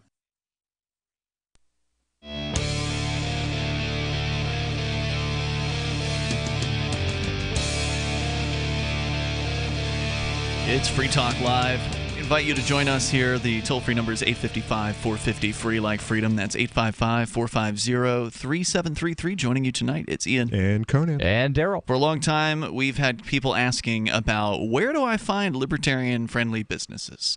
And we've never really had a good answer until now. Liberty.menu is a thing, and it's a very good thing. In fact, glad it's out there because it's easy to use, and it's a great Liberty business directory. It's also got entries for digital content creators and also events. So, for instance, the upcoming Fork Fest is listed there at liberty.menu, and you can create whatever entry you want. There's also a bit of a social networking aspect to the site. Of course, you can leave ratings and reviews for businesses that you have done business with over at liberty.menu. It's a map-based business directory for freedom lovers. And by freedom lovers, I mean individuals who reject the initiation of force and agree to abide by the ethics of the non-aggression principle. If that describes you, then you should be either listing your businesses over at liberty.menu, or you should be looking for libertarian businesses to do business with, or both, over at liberty.menu, because it's totally free to use the site, so there's really no reason not to do this. Go to liberty.menu to get started tonight. As we continue here, toll-free number 855-450-FREE. If you want to join us, we're talking about the Border Patrol checkpoints back in New Hampshire. Not on the border, but within the state. So within, yes. I don't know how many miles from the border it is, but Woodstock, New Hampshire, it's not near the border. Yeah, isn't the federal rule like 100 miles or something? That is BS, according to, I believe, the ACLU. I believe that it's not... For whatever reason, or it's not defined at all. They tend to be within 100 miles of the border, but that does not mean that they have to be within 100 miles of the border. So there have been challenges on checkpoints that have been within 100 miles of the border, and those have been ruled as constitutional. Now, one of the problems is with the interpretation of border. And my understanding is that any port of entry is technically a border. So an international airport. Correct. Yeah. So Kansas City International Airport, where they have international flights and there's a border patrol or a customs station, that technically then becomes a border. Yeah. But the regardless, coast is a border. I'm pretty sure the ACLU came out with a statement a few years ago saying this is a myth, this 100-mile thing. There is no such restriction. Right. You know, they just happen to do it within 100 miles most of the time. If they wanted to do something in the middle of BF nowhere, right? You know, but again, based on the extended definition of I see what you're saying. Within 100 miles of any port of entry, there might only be like 3 square inches in the middle of, you know, like Montana. Right, yeah. Somewhere in the out west, there's probably some places where they, you know, it's not going to qualify. But again, that is not a qualification. It's just a mythology. From what I read in the past, and again, I don't have that article handy at this time. But the fact is, if they want to set up a checkpoint somewhere, they're going to just set it up wherever the hell they damn well please. Right. And you had mentioned about the court victory last year, and the article actually mentions it. Yeah. It says during a checkpoint last year in the same area, the use of a drug-sniffing dog led to drug possession charges for several U.S. citizens. But earlier this month, a New Hampshire judge ruled that the evidence obtained during those warrantless searches was not admissible. So it was only the use of the drug-sniffing dog. It was not the existence of the checkpoint. Damn it. That was ruled as being unconstitutional. That's why I said it was a very limited victory. Darryl, if we legalize marijuana this year, do you think they're going to have to kill that dog? It's not going to happen this year. No. And you're talking about the report where some Illinois cop said if we legalize cannabis, we'll have to kill the police dogs. Yeah. Apparently, either that was a misquote because there was a follow-up. Yeah, Will Coley had done a follow-up on the Call to Freedom where he, I guess they interviewed that cop, and he was like, hey, if I misinformed you on this or misspoke, we don't have to kill the dog. I think they probably quoted him correctly. He probably just didn't mean to say it like back? that. Yeah, I think he took it back. Yeah. So continuing on here, again, this checkpoint ran from Sunday through Tuesday. There were a total of 17 people, quote, who did not have legal immigration status, who were arrested. Those arrests were from countries including Brazil, Colombia, El Salvador, Guatemala, Indonesia, Korea, Mexico, Montenegro, Ukraine, and Uzbekistan. Wow. Swanton Sector Acting Chief Patrol Agent. So almost all of them were brown people, basically. Some shade of brown, yes. Swanton Sector Acting Chief Patrol Agent Robert Garcia said in a statement on Tuesday, checkpoint operations are a critical enforcement tool for our enforcement of our immigration laws and are a part of our defense in-depth strategy. In addition to technology, manpower, and intelligence, checkpoints help to deny access to major routes of egress away from the border and into our communities in the interior of the United States. I just love what was it? The defense what strategy? It's part of our defense in-depth strategy. Our defense in-depth strategy. We need defense from these peaceful men and women who want to come here and work hard and make a better life for themselves. And take our jobs. Yeah. Gross. So there was one guy that got interviewed by NPR, Thomas Labor, said he was returning from a camping trip when he went through the checkpoint. Quote, all they did was rolled down the windows and said, are you a U.S. Hello, citizen? folks. Are you U.S. citizens? We said, yes. And they said, you can go. He said there were also officers with patrol dogs. Mm-hmm. So they brought the dogs back, even though maybe they weren't drug-sniffing dogs. Maybe they were therapy dogs. Well, they also have people-sniffing dogs, so they look for bodies, for instance, or live humans. So that could have been bomb-sniffing dogs as well, possibly, maybe. Yeah. So keen police. Because all of those Canadians bringing in fireworks or something. Fireworks are legal in New Hampshire. Right, but they're explosives. Dogs will smell them. Well, again, there's different types of dogs. They're trained for specific purposes. So in Keene, where we live, for instance, at least the last I heard, I know they retired the one dog they had. Patriot. Oh, they got a new dog. Guess what its name is? I mean, what would you think a good Imperial trooper's name would be? Padawan? Yeah, I don't know. The other Vader? guy's Vader. Nuh-uh. Yeah. The dog's name is Vader. Anakin. Yep. It's just sick. Damn. So at least the last dog, I don't know about Vader. I have not looked into this dog, but the previous dog was a human sniffing dog. They would use that dog to find a missing child, or well, that's all right. But so what dogs were they using to in the schools a couple of years ago? The drug sniffing dogs. Whose dog was that? Probably a drug task force would be my guess. They probably brought him in for that. So continuing on with the article, Labor said, when we were in traffic in the beginning, there was an officer walking up and down the traffic, kind of looking in the ditches and on the side of the road. And then when we got closer, they walked dogs up and down the sides of the cars. Spokesperson for Border Patrol confirmed the canine patrol in a statement and clarified that neither Woodstock law enforcement nor New Hampshire State Police were involved in the operation. He said canines are being utilized as... Wait, no New Hampshire law enforcement? That's the claim. It's outrageous. Canines are being utilized as they are a key asset at checkpoints to identify instances of human smuggling. Border Patrol canines are dual trained on the scents of both concealed humans and narcotics. Oh, interesting. So they can dual train them. I was not aware of that. I knew that they could train them on multiple things. They generally don't train them on more than two things. More coming up here at 8:55, 450 free. We can't secede fast enough. More on the way. This is Free Talk Live if you want to join us. Fellow Patriots, my name is Todd Savage, founder of BlackRifleRealEstate.com. Like you, I was a prisoner of the alt-left sanctuary state until one day I chose to lead my family to freedom. Today we live on a sustainable 20-acre homestead where we shoot, hunt, garden, and homeschool our children without the tyranny of the nanny state looking over us. If you're ready to flee the city to the freedom of Idaho or Montana, our Black Rifle Real Estate team is here to help. Go to BlackRifleRealEstate.com. That's BlackRifleRealEstate.com. Healthcare reform is confusing. With the loss of the Obamacare mandate, those needing help can now choose an affordable alternative. By joining Liberty HealthShare, you're part of a community of health-conscious Americans all over the country who control their own healthcare costs and choices. Liberty HealthShare is not insurance. It is an association of self-pay patients who unite with like-minded people to share the cost of their medical needs. Neighbor helping neighbor. Learn more now by going to libertyoncall.org. That's libertyoncall.org.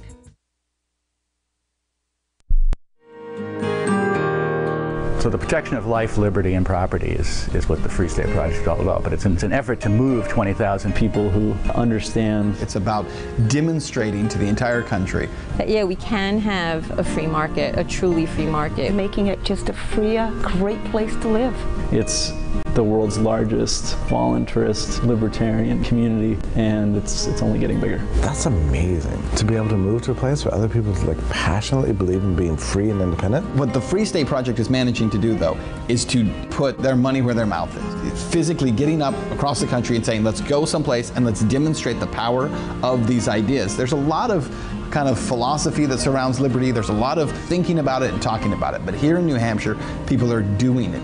101 Reasons Liberty Lives in New Hampshire, a documentary by Free State Project Early Movers. Watch it free at 101reasonsfilm.com. 101reasonsfilm.com. Hi, this is Mark Edge of Free Talk Live. Michael W. Dean's book, User's Manual for the Human Experience, changed my life. In a culture that attempts to turn you into a compliant victim, this book gives you implementable steps on everything from how to be aware of your environment, walking down the street, to business, to how to handle a toxic person in your life. If you're a human, you need to read this book at least once. Go to Amazon and get the Kindle version, or paperback, or an audiobook of A User's Manual for the Human Experience. There are lots of ways to listen to Free Talk Live. Our podcast has been around since podcasts began, and now the FTL feed is loaded with content besides our full show archives. Did you know that we make it easy for you to customize your podcast subscriptions? We have different feeds, one that includes only our full shows, one with just the Daily Digest, and one with just the Edgington Post. You decide what you listen to. It's quick and easy to customize your feeds at feeds.freetalklive.com. That's feeds.freetalklive.com.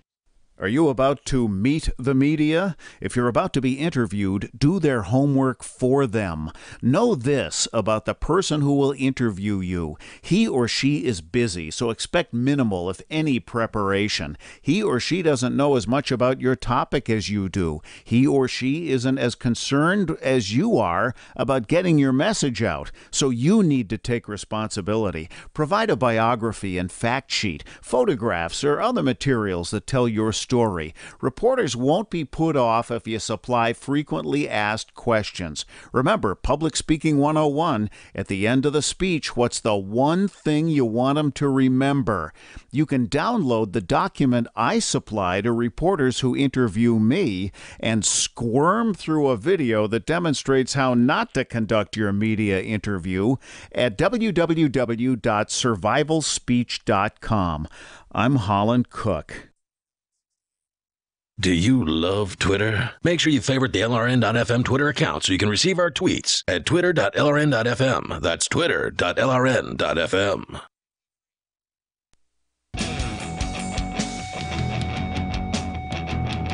It's Free Talk Live. Dial on in here, toll free. Bring up what you want. Our number is 855-450-FREE like freedom. That's 855-450-3733. Skype in here. Skype username is LRN.FM. Joining you tonight, it's Ian. And Conan. And Darryl. And Free Talk Live brought to you by Zencash. You've heard about Bitcoin. You know about that. It's the world's first cryptocurrency. But since Bitcoin, there have been a heck of a lot more cryptocurrencies out there. And it's a bit overwhelming. In fact, it's impossible to actually know what they all are. There's more than 1,500 of them that are cataloged over at coinmarketcap.com. So where do you start? Well, we'd recommend looking at Zencash. It is a cryptocurrency created by Voluntarius back in 2017. So it's got the philosophy of liberty backing it. So that's a good thing. In addition, they've got some of the best technology out there, like zero-knowledge anonymity, so you can actually use Zencash privately, unlike Bitcoin. So it's got some really awesome things behind it. It's relatively new on the scene, so now might be a good time to go and learn more about it. And check out their white paper and their website. The white paper, which, by the way, actually mentions voluntarism, which I thought was pretty cool when I was reading it. Zencash.com is where you can go there, and you can get involved. You can run a secure node, as over 11,000 other people are doing, which means that Zencash is one of the most secure networks out there amongst the hundreds of them, over 1,000. So Zencash.com, you can learn a lot more about it there. That's Zencash.com. And if you don't have any Zen yet, there is good news. The Zen faucet has reopened. Right on. Where does one go for that? Is it Zencash? GetZen.cash. Is that related to the Zencash organization, or is it somebody separate from them? I don't know who is running it. But I did see in the Telegram group earlier today that the Zen faucet is back up. Cool. And to make sure that there's not spammers, you do have to register an account. So a name, an email address, and then click a verification email. You can use it once every 20 hours. GetZen.cash. Check that out. And don't forget Zencash.com. You want to learn more about the crypto itself. All right, well, here we are again. Coming up, we're going to get into China, but it's been a while since we've seen one of these stories, and they're just always so sad. Yet another couple of young men, young boys, I guess in this case, 6 years old, one of them. Budding entrepreneurs. Well, they've been clipped off. They were budding, but unfortunately the police have clipped off their buds and have just turned them into stems because they were shut down when they tried to run a lemonade stand. Welcome to bureaucracy, young kid. Welcome to the real world. Yep, you got to ask government permission if you want to raise money for charity by selling lemonade, according to Denver police. A story from thedenverchannel.com. Being a mom can be a delicate balance, one that Jennifer Knowles knows all too well. She just earned her Ph.D. while raising 3 rambunctious boys with her husband. The balance Knowles and parents all over the world face is loving and supporting their kids while teaching them about things like responsibility to lay the foundation for their futures. That was exactly what Knowles was trying to do this Memorial Day in her Stapleton neighborhood. You know, that holiday where people, like, celebrate American freedom or whatever. It's the beginning of summer. The sacrifice of our men and women who fought for our freedom. Quote, freedom to have a lemonade stand. Yes. That's what you thought. That's what they thought. Quote, we have never had a lemonade stand, and the boys thought Memorial Day weekend's going to be great weather, so why not have a lemonade stand across the street in the park, Knowles said. Like many, she made and sold lemonade during her summers as a kid. She appreciates all of life, the life lessons that come along with the idea. She said, quote, I want to teach my kids about being an entrepreneur and having your own business. My 6-year-old got his little toy cash register out that he got when he was about 2 or 3, and he was learning how to interact with customers and about customer service. This is important stuff. Excellent. Yeah, this is an important lesson to learn, and there's no better time than when you're younger to start learning this stuff. Stop giving your kids trophies and give them toy cash registers and send them out to the other side of the street.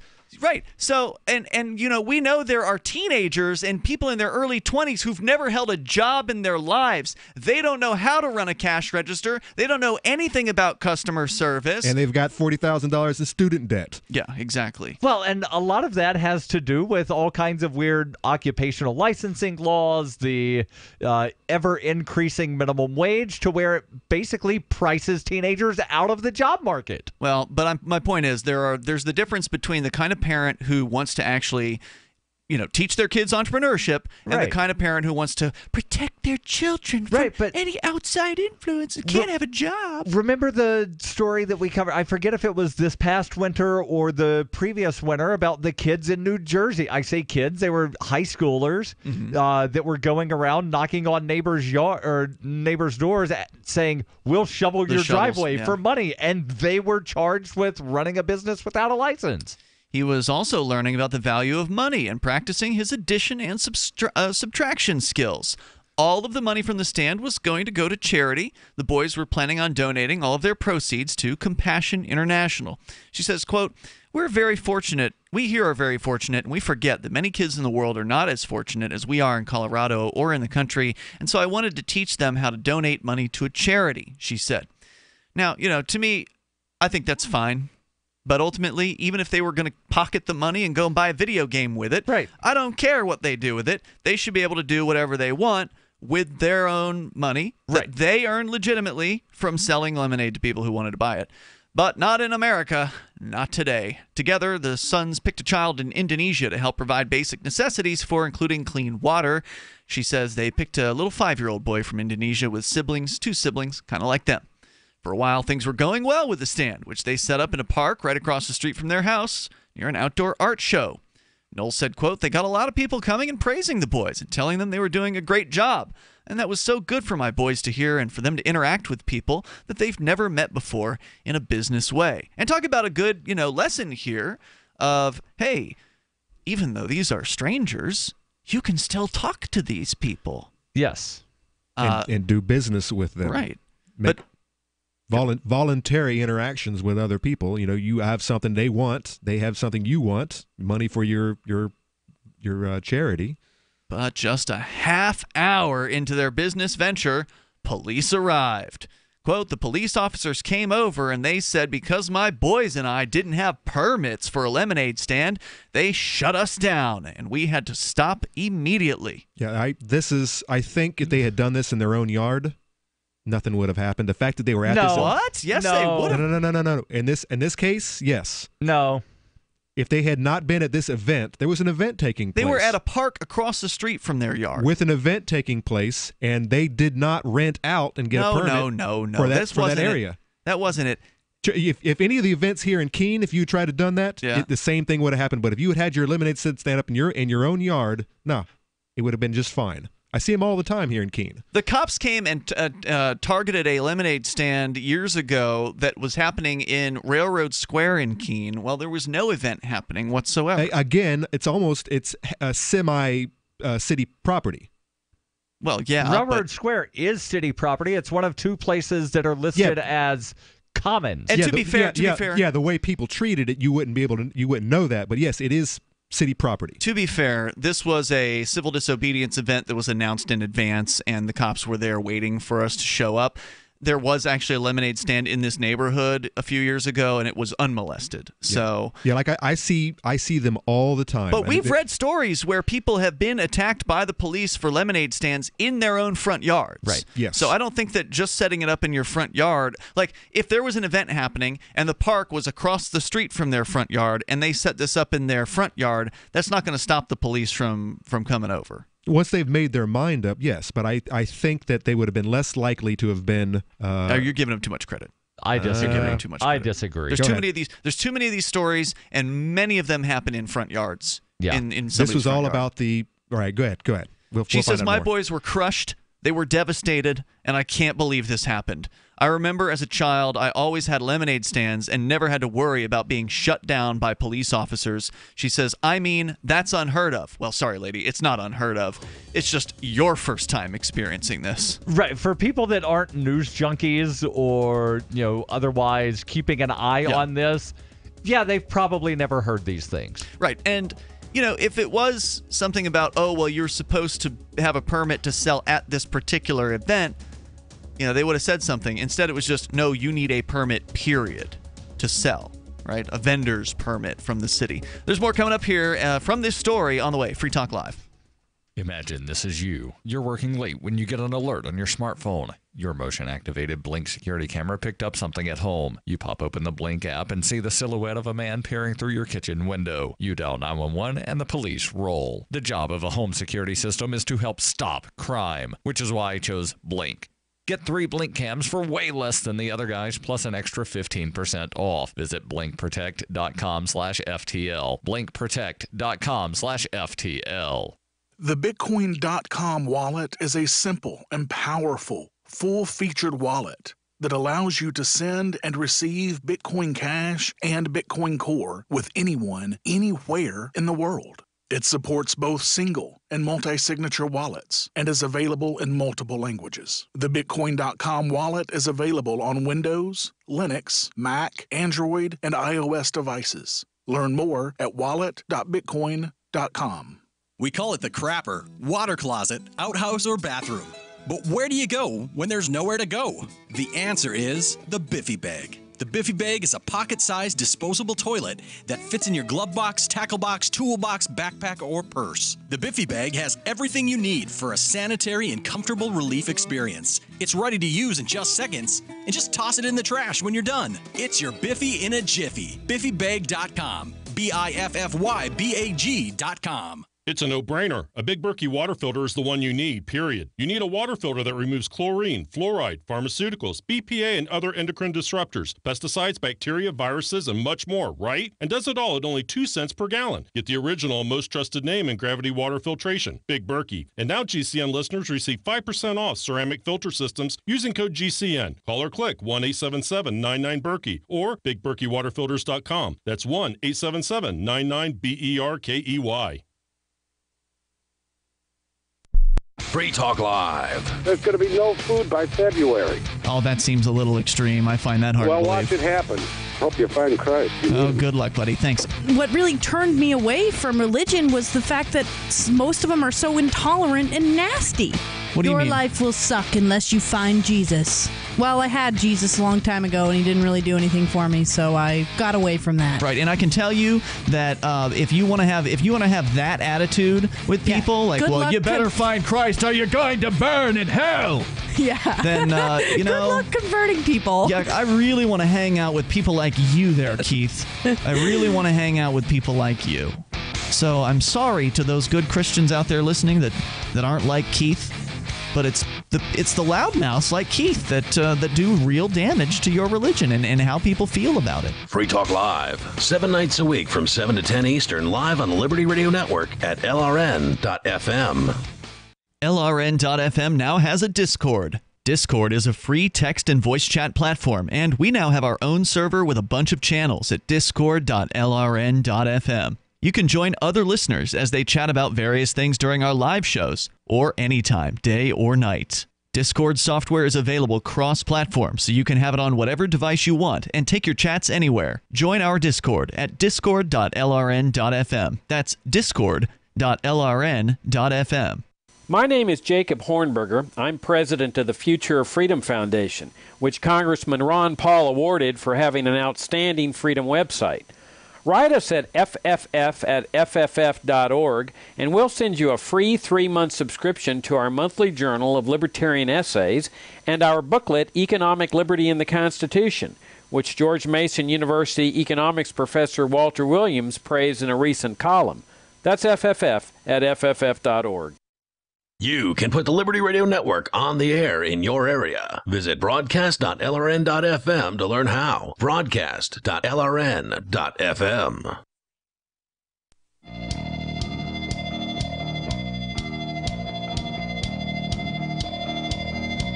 Free Talk Live. Dial toll free. Join us here. We're talking about these dastardly children thinking they can just open up a lemonade stand without any permission from the government. Well, the Denver police showed them over Memorial Day weekend. Yeah, they could have dirty, nasty sewer water in those pitchers. Could get some old people sick. Might not have been lemonade at all. Could have been poison. Could have been a dastardly trick. So, we're sharing with you yet another story of more young people in the United States being targeted by the police. We'll continue with that story. What do you think this is? The land of the free or something? Some people thought that, and this lady was surprised. The mother was shocked by this. She said it was unheard of. I'm so free, I've got the permits and licenses to prove it. But it's not unheard of. Sadly, this is definitely not the first time we've heard of this. It is, I don't know how many times we've talked about this same story. Just happens in different places over different time periods, and it's just a matter of time. If your kids have a lemonade stand and the cops don't show up, you're lucky. Yes. Maybe somebody didn't snitch you out because somebody called them, right? Like there was a bunch of people who came by who were like, hey, this is great, thanks kids, or good job, you young entrepreneurs. Lots of positive comments were made to the boys, and then a half hour later, the police showed up. And yeah, you're absolutely right, though. The busybodies out there are just as bad as these individuals, these cops who are enforcing these stupid laws. Yeah, I'd love to hear that. But the busybodies are a big part of the problem as well. I'd love to, if I were in Denver, it'd be interesting to file like a Freedom of Information Act request on the Denver Police Department to get a copy of the anonymous tip or whoever it was that tipped off the police to, get the phone audio from. If there was, if this was an event, so you might have had 2 cops just walking around. Could have been. Yeah. She says, my 6-year-old, this is from the denverchannel.com, she says, my 6-year-old, he saw the police officers coming over and he ran and hid. What? Isn't that interesting? That at age 6, this boy is already aware that you do not want to trust the cops. He ran. That means he's guilty. He's guilty. Surprised the cops didn't shoot him. Right. And his little dog, too. She's lucky they didn't sick a dog on him, tear his arm off or something. She says, my 4-year-old came over and was looking at the police officer and heard what he was saying. He started to frown, and then he started to cry. And it made me want to cry because they were so upset. It makes me want to cry, and I don't even know these people. Noel said someone from the nearby art show called police on her sons and complained. She says, the police officers, they couldn't have been nicer, but someone complained about us. No, they could have been nicer and just left you the hell alone and gone about their business and, looked for somebody that was actually harming other people. Right, lady, they threatened you. They threatened you nicely. They were friendly when they issued the threats. I'm going to have to ask you to close down your lemonade stand because you don't have all the proper permits. That wasn't have to ask. Have to ask is a request, right? That's a way the police will request that you let them search your car by saying, I have to ask you. Right, and they're legally telling the truth because they have to ask. Right. Or go get a warrant, and they don't have probable cause, so Correct. they have to ask. In this case, this was not an ask. This was you need to close this down or else. Right. And so this is a threat. Just because the police officers issue the threat in as kind of a manner as possible, because they would like you to not believe that it's a threat. But ultimately, if you were to continue operating the lemonade stand, she knows what's going to happen. At some level, she's aware that if they continue to sell lemonade, something bad is going to happen to them. This is when a parent's could be a parent's worst nightmare, where if she's not sitting next to them holding their hands, This is when they get children's services involved. Oh, God. And they truck your kids off who, were trying to just do a good deed, a good service to the community.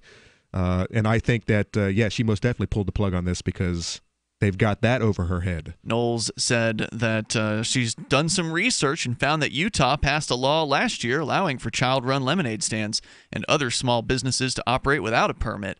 She wants something similar to be passed in Colorado. Denver 7 reached out to the permitting department. A spokesbureaucrat said there are no rules explicitly prohibiting a lemonade stand, but there are also no rules protecting it. So therefore, it's not allowed. So this reminds me of the case, and it's probably been 7, maybe 8 years. Meg McLean, who used to live in New Hampshire. Yeah, used to live here in this building. She went down to D.C. with several other people and did some lemonade liberation Got arrested. thing. They had a lemonade stand on the Capitol Hill property. Yeah. They were arrested for not having a permit. I then, after hearing that they were arrested, started doing some research. There's no such thing as a permit to vend on Capitol Hill, which is why ultimately they had their charges were dropped. But they were arrested for having a permit that they could not get. For not having a permit that they couldn't get, correct. But it got them out of the park, which is what the police wanted to happen. Let's go to Dodger. He's in Kalamazoo, Michigan, listening online. Hello, Dodger. Hello. Well, first off, the subject that I wanted to bring up, I wish that this guy's parents would have maybe taught him a little thing or two about maybe running a lemonade stand. I couldn't tell you how many lemonade stands I ran as a kid, and I certainly never got chased off. But times have changed. Yeah, apparently so. And I'm not even that old. I mean, I'm only 35. Mm-hmm. And at either rate, there's this guy apparently. I've kind of been following it on the news that his parents actually literally had to evict him at the age of 30. His own parents? Yeah, I heard about this. And he was actually, he sued them in court asking for tenants' rights. Oh, God.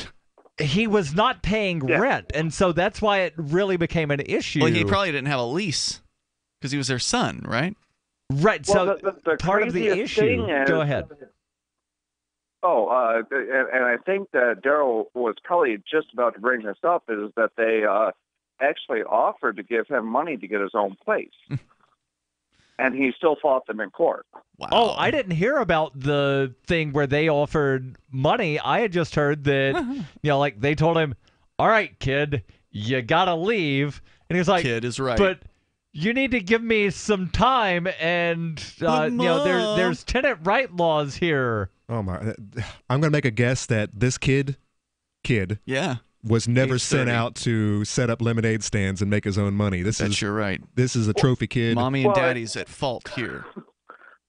And that's why I brought that up. I don't know why the whole lemonade stand kind of sparked me remembering this to call about it. But I mean, that would be my guess is, well, maybe if mommy and daddy had sent him out there to learn a little responsibility. Right. I mean, he's a father too. Okay. And it's not hard to be a father. Or a dad. What do they say? It's hard to be a father, not a dad. Whatever. Well, I mean, if you look at the news, I mean, apparently he had moved out at some point in his early childhood, early adulthood. I'm sorry. And decided he didn't like this whole adulting thing. Went back to his mom's house. Yeah, and they've been trying to get him to leave for like 6 years. I think they said on the news when I saw him. And the dude's made made national news. Like I've seen videos of him on like CNN and I think another national, and everybody is. The hosts of these shows, they ask him the same thing. Really? You're 30 years old and your parents have to evict you. I mean, I emancipated myself at the age of 17. I just, at the age of 17, I said, all right, I'm old enough. I got, actually at the time I had 3 jobs. It's just like, all right, I don't want your rules anymore. I don't want to live with you anymore, and I just emancipated myself. Oh yeah, I mean, I remember as a young guy, that was my ultimate goal, was to get out of the house. That's what I was living for. I found the story here. There's an update on this story from today at the New York Post. Headline: Deadbeat son facing eviction doesn't know how to pack up his room. But he knows the tenant laws, though. The jobless 30-year-old who still lives with his parents in his parents' home is scrambling to pack up his mess of a room as eviction day looms, and he deals with his newfound notoriety. Michael Rotundo is coming off a whirlwind week of media interviews and a trip to Texas to appear on conspiracy theorist Alex Jones' radio show for $3,000 after the story of his parents suing to evict him went viral. But now Rotundo has only 2 days, Friday at noon, to leave his parents' place in Camillus, which he's called home for the past 8 years. You know, I'm wondering if this is almost a little bit of a Jerry Springer kind of a vibe. You know, the people who go on there, they know they're deadbeats. They know their stories are crazy. They're making money off it. But they're making money. Look at this guy. He's going all over the place. His parents might even be in on it. Dodger, thanks for bringing this to our attention. We'll look further into it. I appreciate hearing from you. I'd heard something about this guy going on Alex Jones, but I didn't know anything about the story. It sounds pretty outrageous here. More on the way. 855-450 free like freedom. That's 855-450-3733. This is Free Talk Live. Hour 3's next. It's about time something new came along for better selling and buying online. And I found it. What now, Marge? It's buysellmakeoffer.com. Never heard of it. It's a brand new company. That's why you've never heard of it. It's the newest and best way to sell any products online. I did all the research. Sell my car? Yes. Our home? Yep. My golf bag? Your golf clubs. All of them. How about your purse collection hoard? Hey, now. You said any product. Right. I did. We get 30 days free. Really? Packages starting from only $9.95. And buysellmakeoffer.com will never charge item fees, ever. Never. And this is cool. Listen to this. You can even use Skype or video to show your items. That's cool. Yes. All we have to do is go to the website, sign up, and then load our stuff to sell. I love this site. Buysellmakeoffer.com. Buysellmakeoffer.com. You got it? Buysellmakeoffer.com. Buysellmakeoffer.com. Better selling, better buying.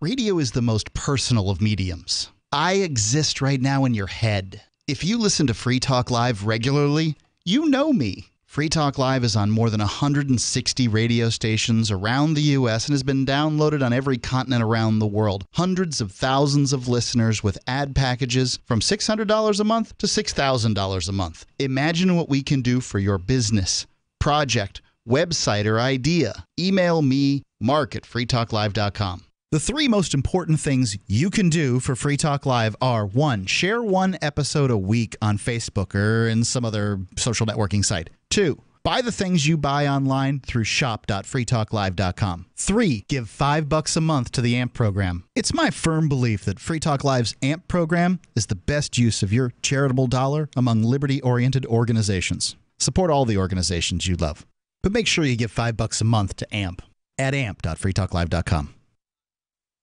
You're listening to the live edition of Free Talk Live. Hour number 3 is next after the news here on the Liberty Radio Network at LRN.FM.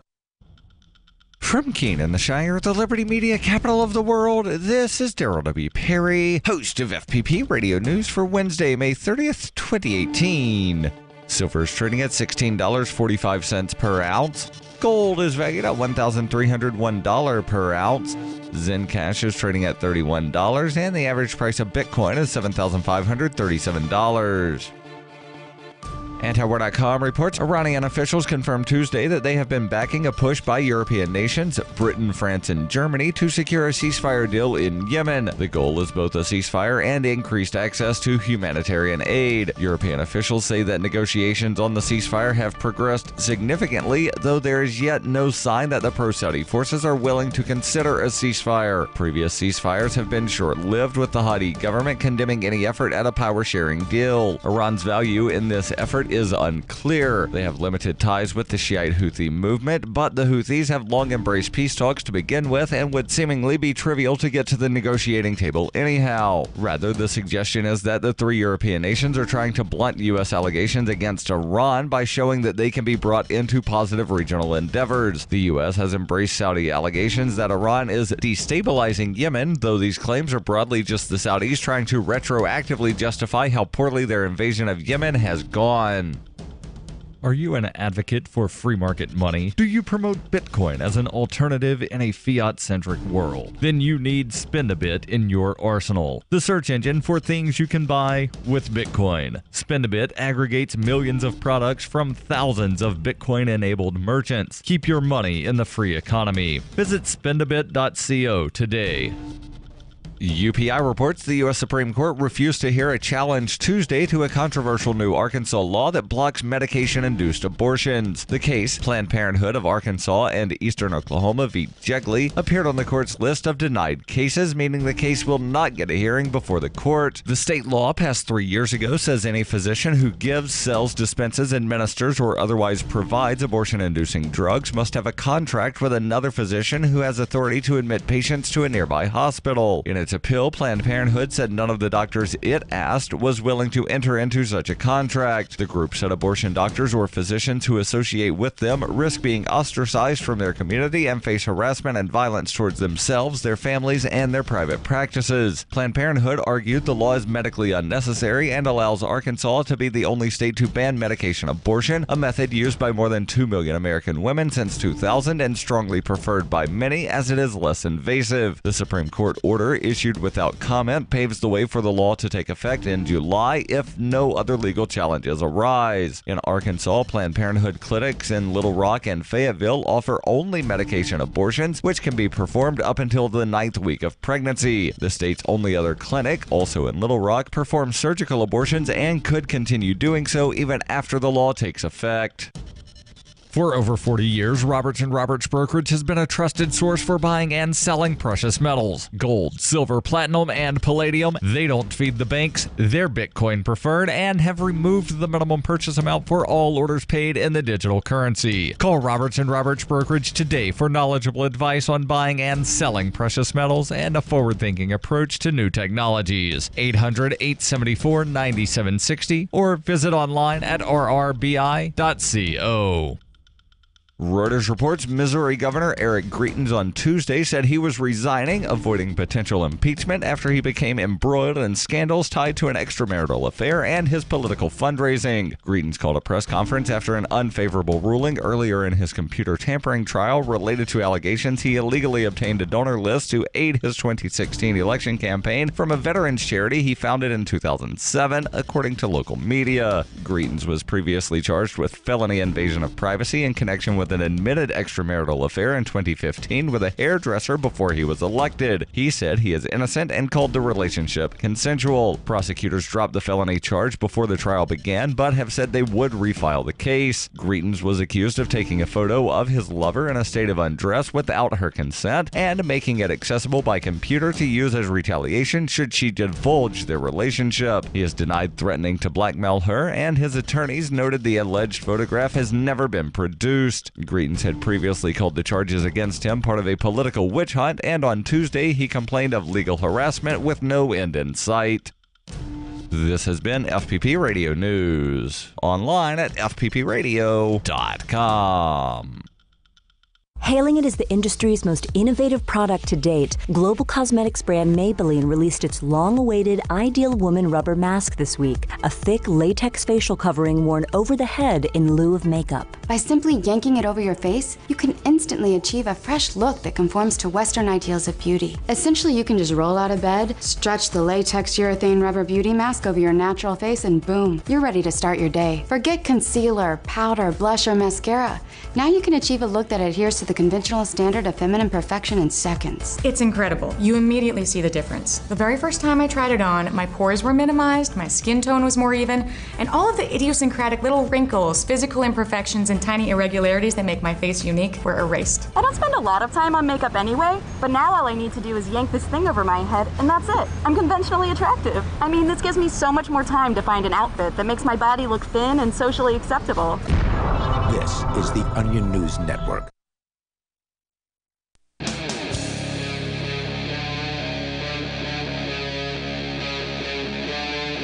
Free Talk Live. It is Free Talk Live. You can dial in toll-free to bring up whatever's on your mind and take control of the airwaves. We're talking about a man-child, Michael Rotundo. He's 30 years old.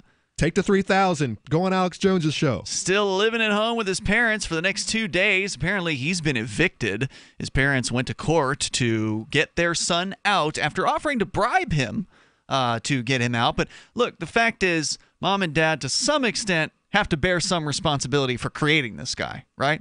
I mean, yep, they made him. They did the sex a bunch of years ago, and then they did the whatever piss poor job of raising him that turned him into this man child.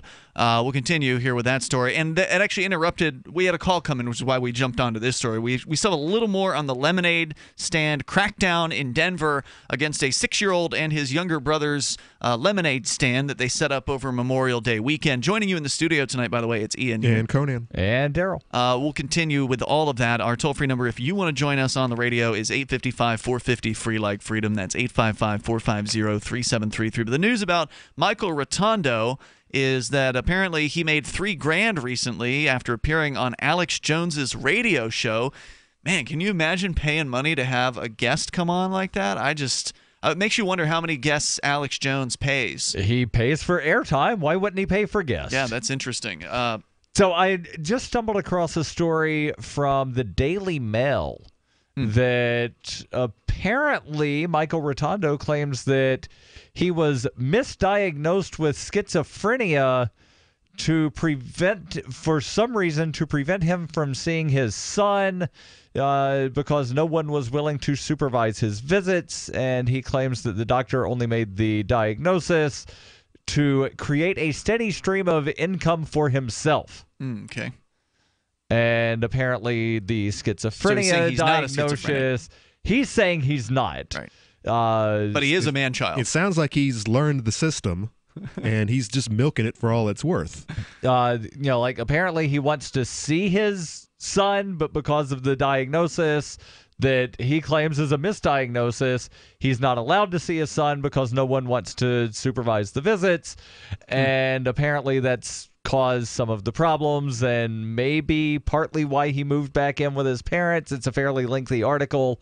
And I'm just reading, their little snippets at the top, giving the highlights here. According to the story of the New York Post, they cite a Syracuse.com story where Rotundo told the journalist there, after schlepping to a Lowe's to buy $30 worth of boxes and tape, quote, "Looking around my room and stuff, how much more is all this going to take to pack?" He said he'll keep his belongings, piles of books, crumpled clothing, a computer, and a bed, according to a photo of his disheveled room, in a self-storage unit until he finds a new place to stay. He says there's no more urgency after that. Everything else is just finding a long-term place. He said he's looking for, quote, someplace inexpensive with internet, unquote. The unemployed father of one has been mooching off his parents, Mark and Christina, for the past 8 years and showed no signs of moving out until they sued him earlier this month. The familial spat garnered international headlines, and Rotundo shot to overnight infamy, appearing on Fox News, CNN, and even earning a paycheck from Jones last Friday. A Home Depot employee also offered to pay for Rotundo's moving expenses after he complained he was too broke to fly the coop. A Home Depot employee offered to pay for this guy's moving expenses. I'm confused. Those guys don't make a whole lot of money. But his newfound celebrity has come with harassing phone calls, said Rotundo. According to him, on Monday, someone with a blocked phone number called his cell phone and muttered, "Loser," before hanging up. Rotundo then called 911. He says, "I can't have my phone getting jammed up with nonsense like that. I can't have that happen." Because, all those job offers. Well, he probably has a track phone where you pay for minutes. I don't know. Maybe his mom and dad are paying for that, too. I wonder if Dave needs a roommate. Oh, Dave in New York. They'd be perfect together. Apparently, this Rotundo guy was arrested in 2009 for stalking and menacing a woman in New Hartford, New York. He would fit in with Dave then, because Dave also got arrested. He ended up pleading guilty to a lesser charge of trespass and harassment and was fined $1,375. Yep, so there you go. That's latest on the current man-child in the news. The toll-free number here is 855-450-FREE. But you do have to wonder, obviously parents, you can't if you give birth to a psychopath, that's not your fault, right? Like as a parent necessarily. To come back around to our original topic when we started the show, but a lot of this stuff is environment as far as creating a man-child is concerned. If you don't encourage your children to be entrepreneurial, if you don't encourage them to go out and get work in their early ages, then they're going to be irresponsible, And what other things did they do to screw this kid up? Yeah, and I'm reading this article here. The mother of Rotundo's son, so his baby mama, said that she's scared of him living on his own. Quote, he's not going to be able to live by himself. His parents are throwing him out, basically saying they don't care if he's a danger to himself. Okay, then why don't you let him live Bring with him you? In. Yeah, you got a spare room. You got room in your bed. Bring him back in. Yeah, this is or the couch, anyways. So strange. So anyway, toll-free number tonight, 855-450-FREE like freedom. Let's talk to David. He's in San Francisco, watching us online or listening online. Go ahead, David. Yeah, well, actually, I hate telling your screener this, but years ago, the space aliens caught me. And they stuck something way up my nose, and now I can tune to all the channels. The thing is, you just don't want to watch me tune in the dial. So is that how you're listening to the show this evening? Is through your nose? Well, it's resonating. Hey, well, that's cute. I told you one of the last times I called that out here in San Francisco, we used to feed the homeless right in front of the mayor's window, and we were in an organization called Food Not Bombs. Yeah. And they got started up in Boston. You've probably heard of them. Oh, yeah. We know Food Not Bombs from years ago in Florida, where they were being arrested for feeding the homeless in a public park in Orlando. Sure. Yeah, Keith McHenry, the founder, or one of the founders, was arrested something like 9 times in one day. And I personally had my knee worked over by a cop, waiting for the food. We weren't even serving, and he worked me over. Wow. And so but we had a whole different permit process, and we always had insurance. And a lemonade stand is never going to have insurance, right? We had $1 million policy, and that policy was a donation from a supporter of ours, somebody that owned a house, and they made sure that we had a health insurance policy, and basically because we were serving vegetarian or vegan food, there was very little chance that you're going to get salmonella or some of the worst of the things.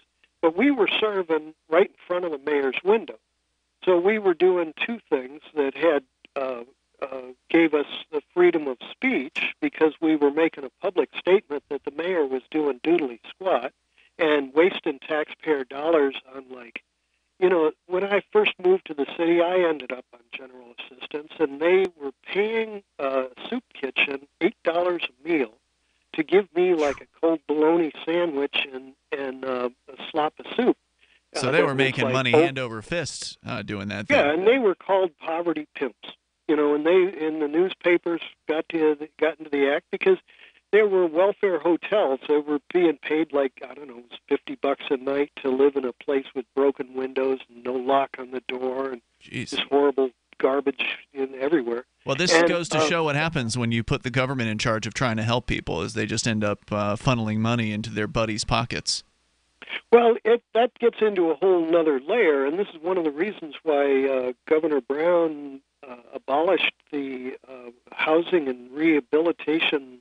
It wasn't that. It was called. It was a redevelopment commissions. California had, like every county had a redevelopment agency, I guess it was, and it was a privatized, public-private partnership of redevelopment. Well, it turned out, and if you go to the history of Robert Moses up in New York City or Justin Herman here in San Francisco, these guys were bigots. And their redevelopment agencies were intended to drive, blacks and the poor from the city.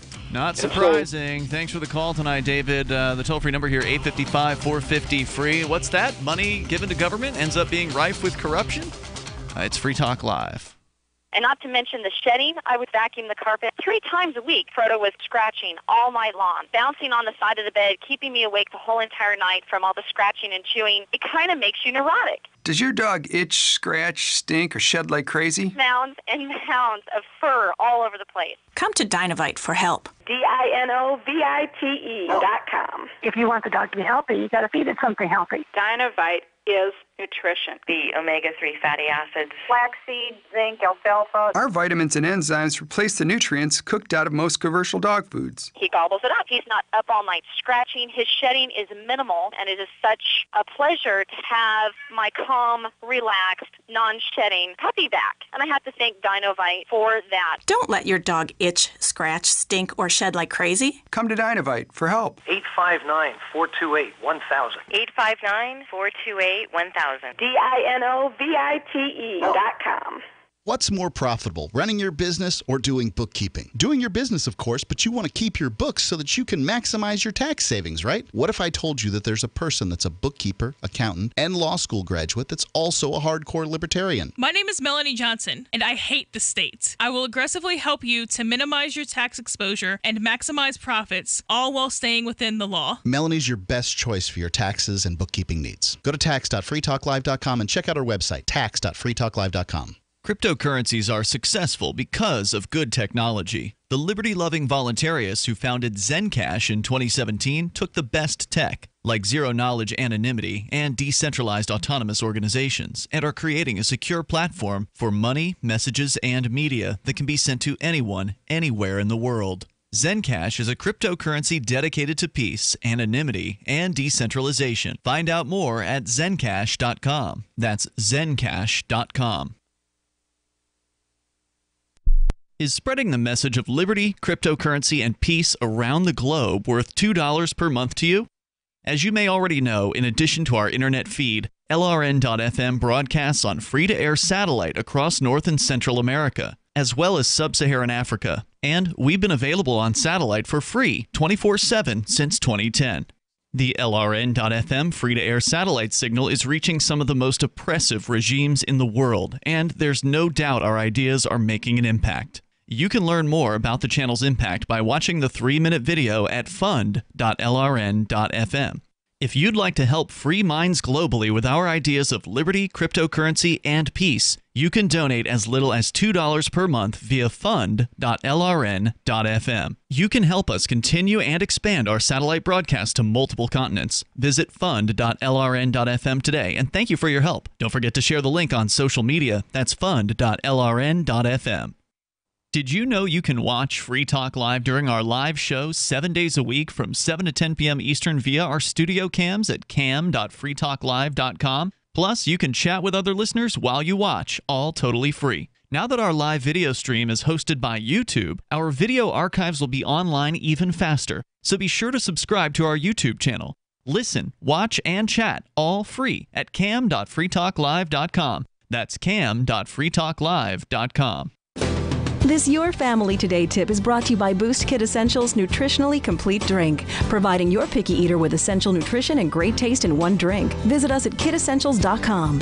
To make sure your kids eat healthy, follow the 5-a-day plan. Serve 3 servings of vegetables and 2 servings of fruit daily. Remember, a serving could just mean a piece of fruit or a half cup of veggies. If your kids are picky eaters, ask a nutritionist about other sources. For more tips like these, visit us at parenthood.com/yourfamilytoday. Help get LRN.FM into more ears. Visit promote.lrn.fm for a free bumper sticker, flyers, banners, graphics, and more. Promote.lrn.fm.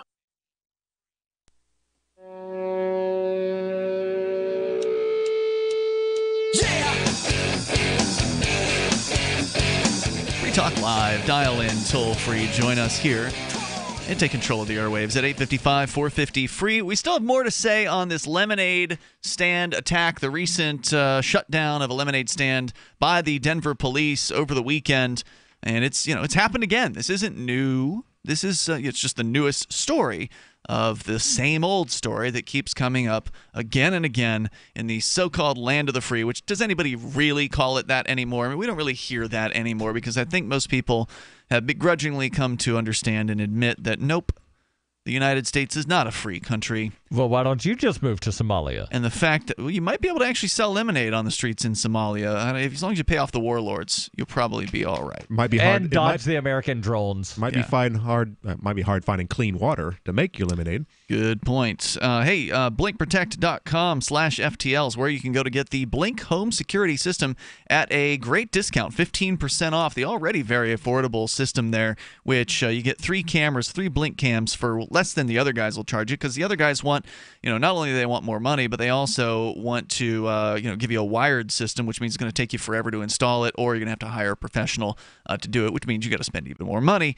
and spend either money or your time to do that. Whereas with the Blink home security system, you just unpack the box, you put the batteries in the cameras, and you put the cameras where you want them and set it all up within moments on your wireless device like your smartphone or tablet. Once they're all set up and rolling, you will get notices whenever something moves in front of the cameras at the times you specify for those things to happen. And it is super easy to do. I know, because I've done it here at the studio, and you can do it yourself as well. Whether you've got a home or a small office, I think the blinkprotect.com/FTL system will work fine for you. Just go to blinkprotect.com/FTL. You get 15% off when you go there. As we continue, we got Bad Slave. He's on the line with us in New Hampshire. Bad Slave, you're on via Skype.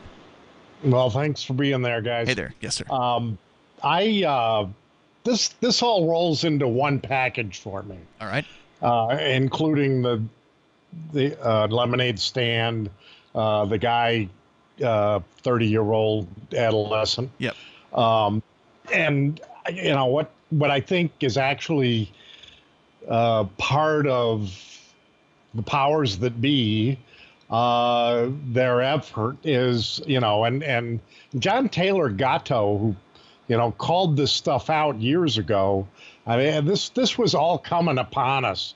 And Taylor Gatto, for listeners that aren't familiar, is he was the teacher of the year, or for a while at one point in New York State, and came out against the government indoctrination, the government school system, and has been a very powerful voice in that area. He's getting pretty old nowadays, but he's got some really great writings, and those will live on forever. A ton of there's a big YouTube channel there too, so which I think is still live. Yep. But so there's that schooling thing, and I think they don't want entrepreneurs, so they're gonna have all this licensing and cops showing up, and it's just the nature of what they want to prescribe. That's because, as Gatto would point out, the government school system is the Prussian education model, which was designed to crank out worker drones who do not think, do not question their circumstances, do not question so-called authority. They just plug into a system, work the system for as long as they can, then they retire, and so on. Collect government money. And they need to be taken care of. Unlike individuals, individuals don't need government, but these people, they need government to take care of them, to keep them from drinking dirty lemonade. That's I keep going back to that because that would be my biggest fear, having some little kids with their dirty little hands in my lemonade. Entrepreneurs, though, are something the government does not want around because they're a threat to the establishment. An entrepreneur is somebody who's going to likely be an innovator, and an innovator is somebody who's going to be a threat to the established businesses. Like Uber was a threat to the established cab companies. And this 30-year-old guy, he's a perfect example of how many generations of what Gatto has been talking about. Yep. This is what we're producing. He's even worse though, because he's not even a worker drone. He doesn't even have a job. Well, that's perfect. It's perfect. But I mean, at the very least, you could argue that the classic Prussian system was designed to crank out worker drones. The lowest education possible. Just make it so they can do basic addition and subtraction and work a line in a factory. This guy isn't even doing that. He's just a welfare queen. He's not doing that, but he could, with the change in circumstance, be brought into the work world again. He's going to have to do something now that he's leaving his parents' house in 2 days. He could hold a slow sign for Public Works. He could. Yeah, that's hard work. Just standing there in the sun. It's standing in the sun. Hard work. It's hot. Even the minimum wage is contributing to this same circumstance, and these people go out, do these interviews on the street, like Jay Leno used to do, and they just ask simple, basic questions of some of the young people on the street, and these people don't know anything. It's crazy, But I bet you they know who the Dancing with the Stars, if that show's still on, winner was, or who won American Idol, or whatever. And I'm curious because we've had people call in to this show, and then we'll ask them questions about something, and then they just sort of freeze up and they can't answer questions. So it's not that people are necessarily stupid, but you do wind up having sort of that like brain fart sort of thing, and you're on the spot, and then as soon as you walk away, you're like, oh yeah, it was this thing. Well, that could be going on, but what else is going on is the enforced ignorance. I mean, to me, ignorance means you don't know something, which is not a bad thing.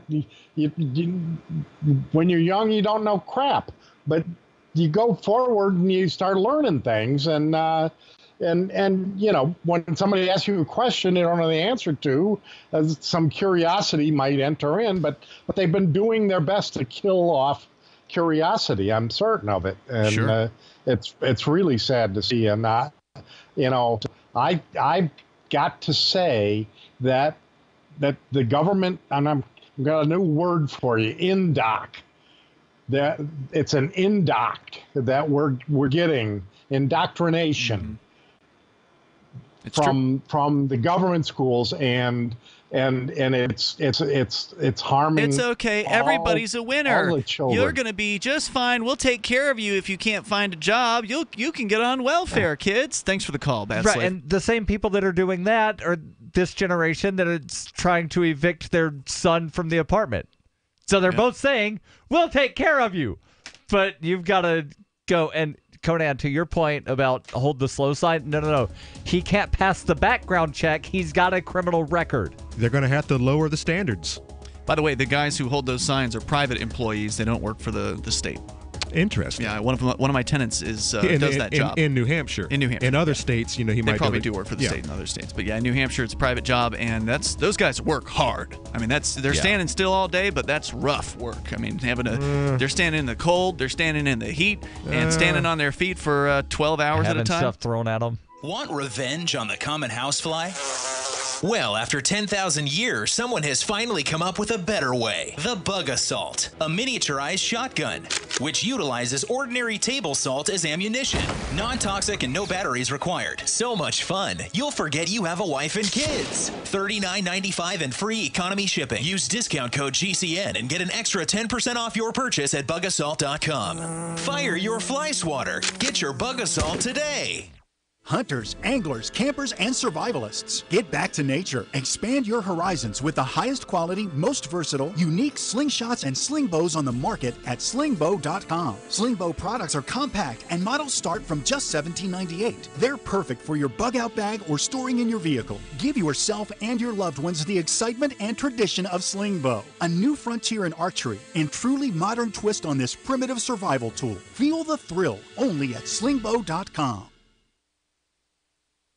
I've been told no in many different ways. I give you an order and you're going to obey it. George, you can go this way. You can do that and you have to leave here. You cannot bring signs into the rally. Walk with with me. Well, I'm comfortable here, actually. Whoa, hey, who do you think you are? Excuse me. There is no video and audio allowed in this office. No, I have work today. You ain't gonna make it. Wait a minute. Forget the road. Hey! Oh my God! Unbelievable! Why are you running from me? Because you scared me. What am I being detained for? You're being served. What is this? You're being served. What is this? Bureaucrats have a funny way of telling people no. That's the sound of the men working on the chain. Derek J's Victimless Crime Spree. Watch it for free and order the Director's Cut DVD at victimlesscrimespree.com. What do you shop for that you could otherwise buy at Amazon? Pretty much everything, right? Amazon has competitive pricing and they deliver, and that's a big plus. If you could plan ahead in your shopping, would you be interested in saving up to 33%? There's a catch. You have to do your shopping in Bitcoin. But imagine those savings. It's like a huge raise. All you have to do is go to saveitpurse.com. We've saved thousands, and you can too. Plan ahead and save. Saveitpurse.com. Did you know we've taken our LRN.FM telephone listen line to a new level with the LRN.FM audio on demand line? Now you can call 712-770-8447 anytime and listen to LRN.FM's live feed. And you can listen to a bunch of our original shows on demand. Long distance fees may apply. Just dial 712-770-8447 and choose from the menu. 712-770-8447. Free Press Publications is an independent, alternative media and publishing company founded in June 2009 with the mission of ensuring a free press for the freedom movement and is committed to spreading the message of peace, freedom, love, and liberty. FPP also gives new authors an avenue for publishing freedom-oriented material. FPP brings you daily news and commentary on the website fpp.cc, as well as a daily 5-minute newscast, FPP Radio News, and weekly news, views, and commentary in the FPP Freedom Minute and Peace, Love, Liberty Radio at fppradio.com, and the monthly newspaper FPP News at news.fpp.cc. Find FPP online at fpp.cc. That's fpp.cc, as in Creative Commons. Some of our live shows are streamed in HD on Twitch. Please follow and share at twitch.lrn.fm. That's twitch.lrn.fm.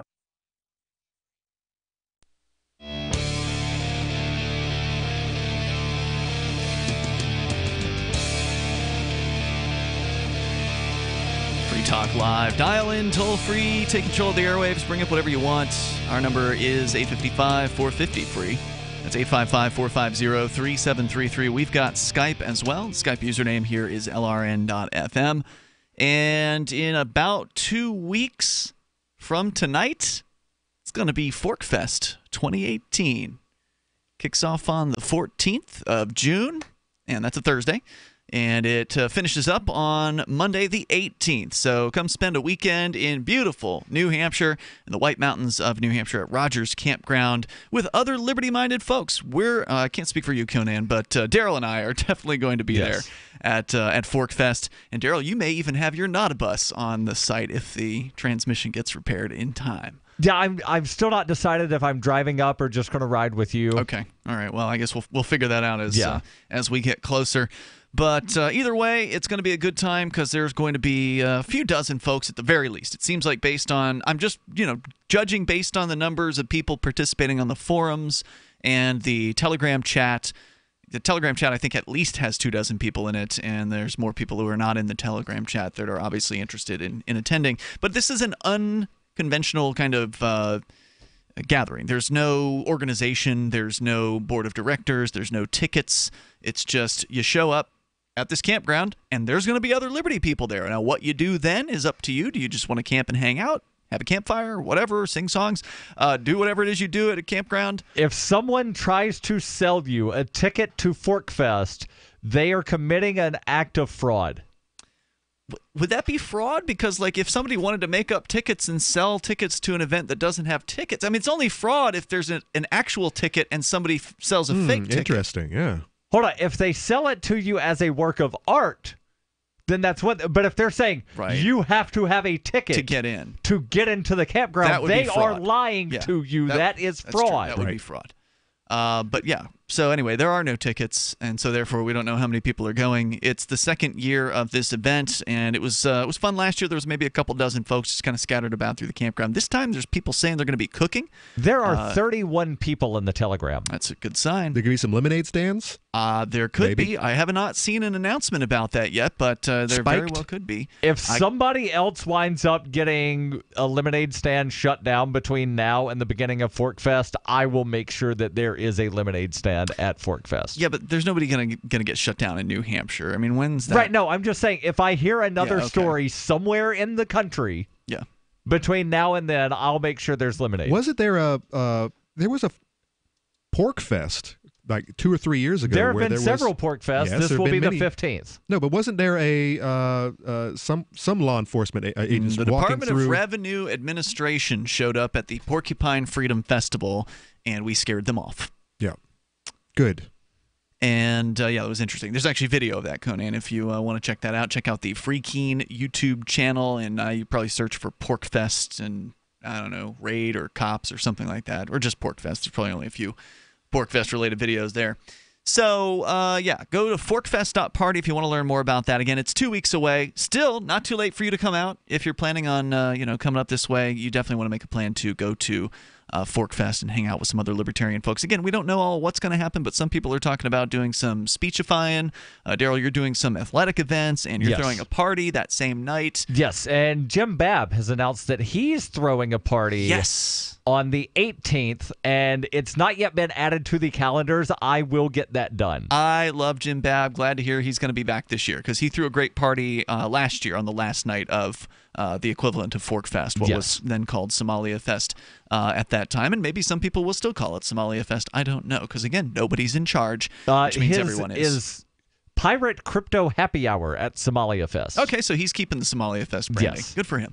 You can do that, and we'll look forward to seeing you there. It's June 14th through the 18th. Go to forkfest.party. You can learn more and get connected to the chat rooms and the forums and such there. As we continue here, I want to share the rest of this story just briefly, and then we'll get back into your calls about the kids in Denver who were targeted by Denver police because they had a lemonade stand set up without permits. And Mom, she's upset. She's actually surprised that this happened.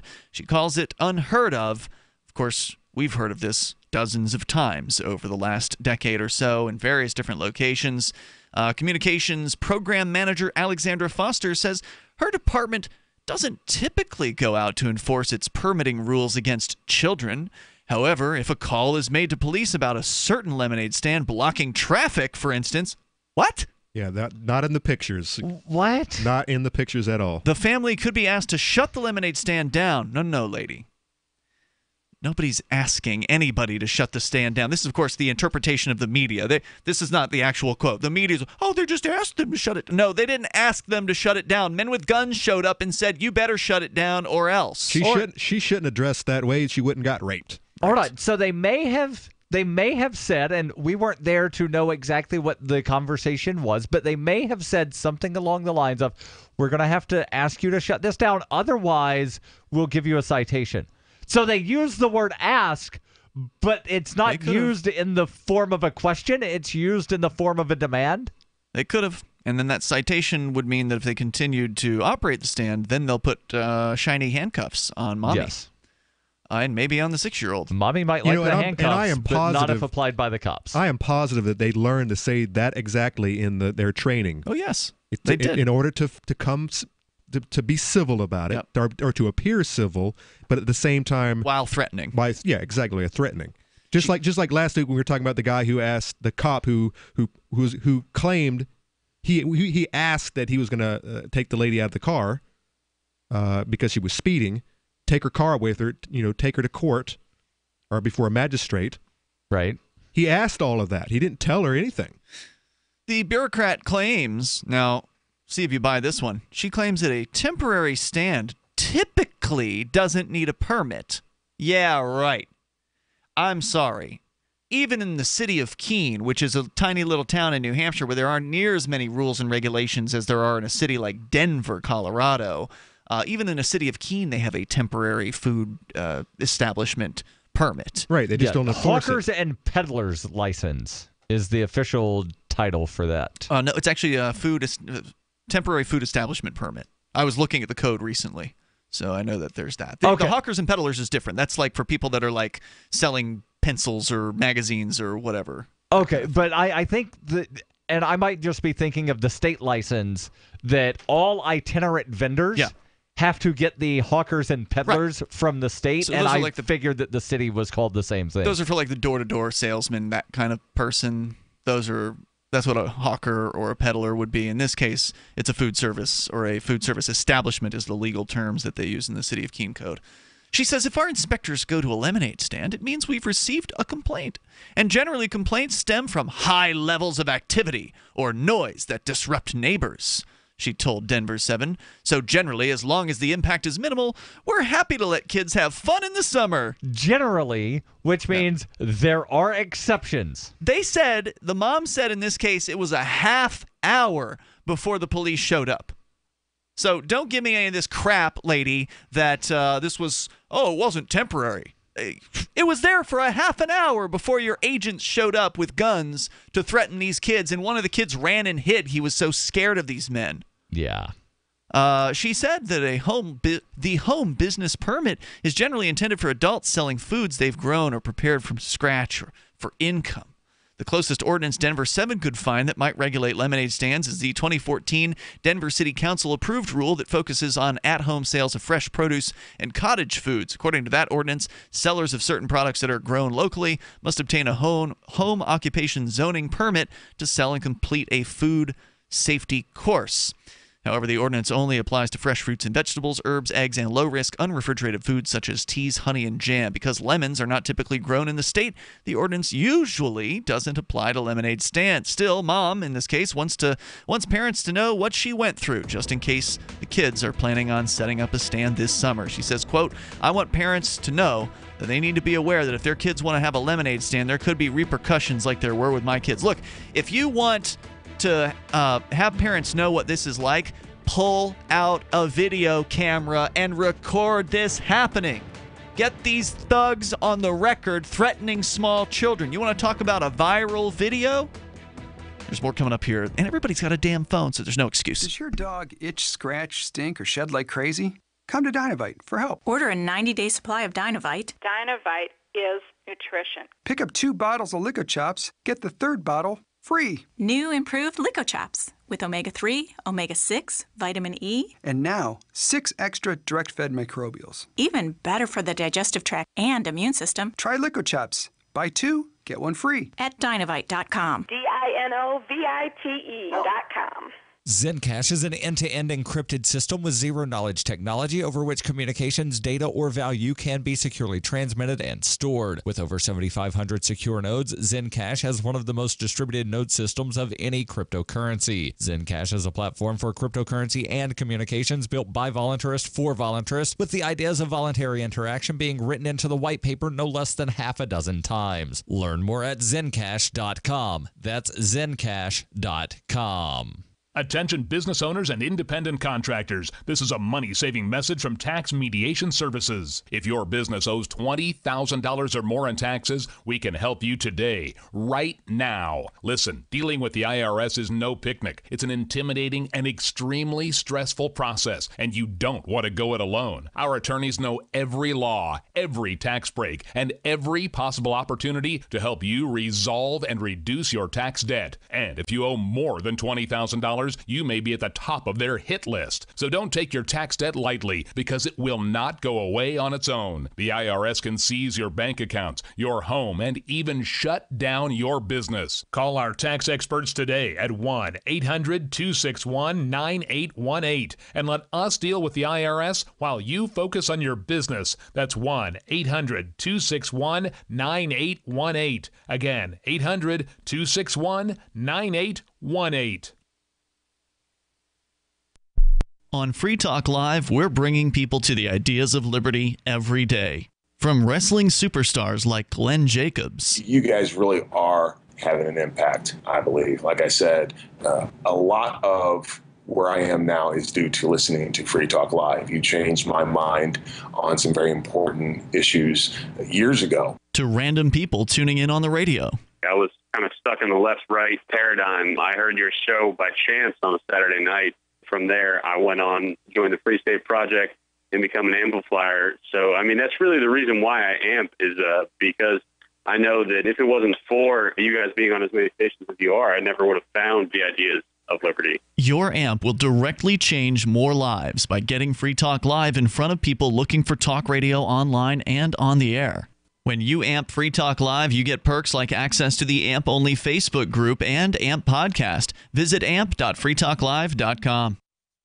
If you want to know the latest about Free Talk Live before we go on the air, all you need to decide is how you want it delivered. It's your choice. Visit news.freetalklive.com. You can get emailed announcements and participate in contests via our email updates list. Plus, we have a Twitter account that you can follow and a Facebook page where you can become a fan. So visit news.freetalklive.com to get news about Free Talk Live as soon as it's announced and the way you want it delivered at news.freetalklive.com. That's news.freetalklive.com. Looking for a great real estate investment? Consider New Hampshire, which is ground zero for the Liberty Movement. Your first call should be to Mark Worden from Porcupine Real Estate. He's more than just a real estate agent. He's your New Hampshire concierge. Where are the best places to live? Do you want farm, city, the burbs, or forest? Do you want a duplex or multifamily building so that renters pay your mortgage? There are homes in all price ranges in New Hampshire, and Mark can help with financing too. Invest in liberty and property. Mark Worden can help. PorcupineRealEstate.com. Love what we do? Please help support our international satellite channels at patreon.lrn.fm. That's patreon.lrn.fm.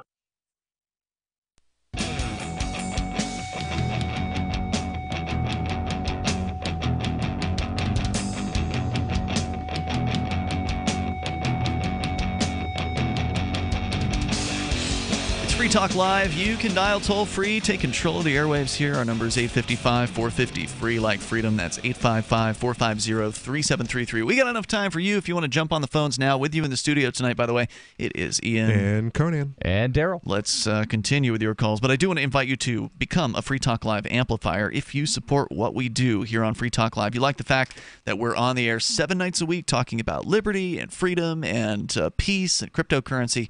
This is the place that happens. It doesn't happen anywhere else on the radio to the level it does here. So if you like what we're doing and you want to help support our mission, then please become an amplifier over at amp.freetalklive.com. Don't expect anybody else to do it because very few people do. You can go to the AMP program at amp.freetalklive.com. We appreciate everybody who has ever amped and who is currently amping, and those of you who will amp in the future, because it's super easy to sign up with PayPal, with your credit card, or with Bitcoin Core over at amp.freetalklive.com. And you'll get some cool perks like access to the AMP-only chat rooms on our Discord server. There's a special AMP badge for Free Talk Live badge for amplifiers on our Free Talk Live forum.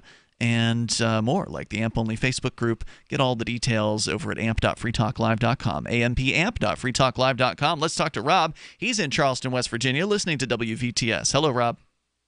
Hey, how you guys doing? Hey, great. Welcome.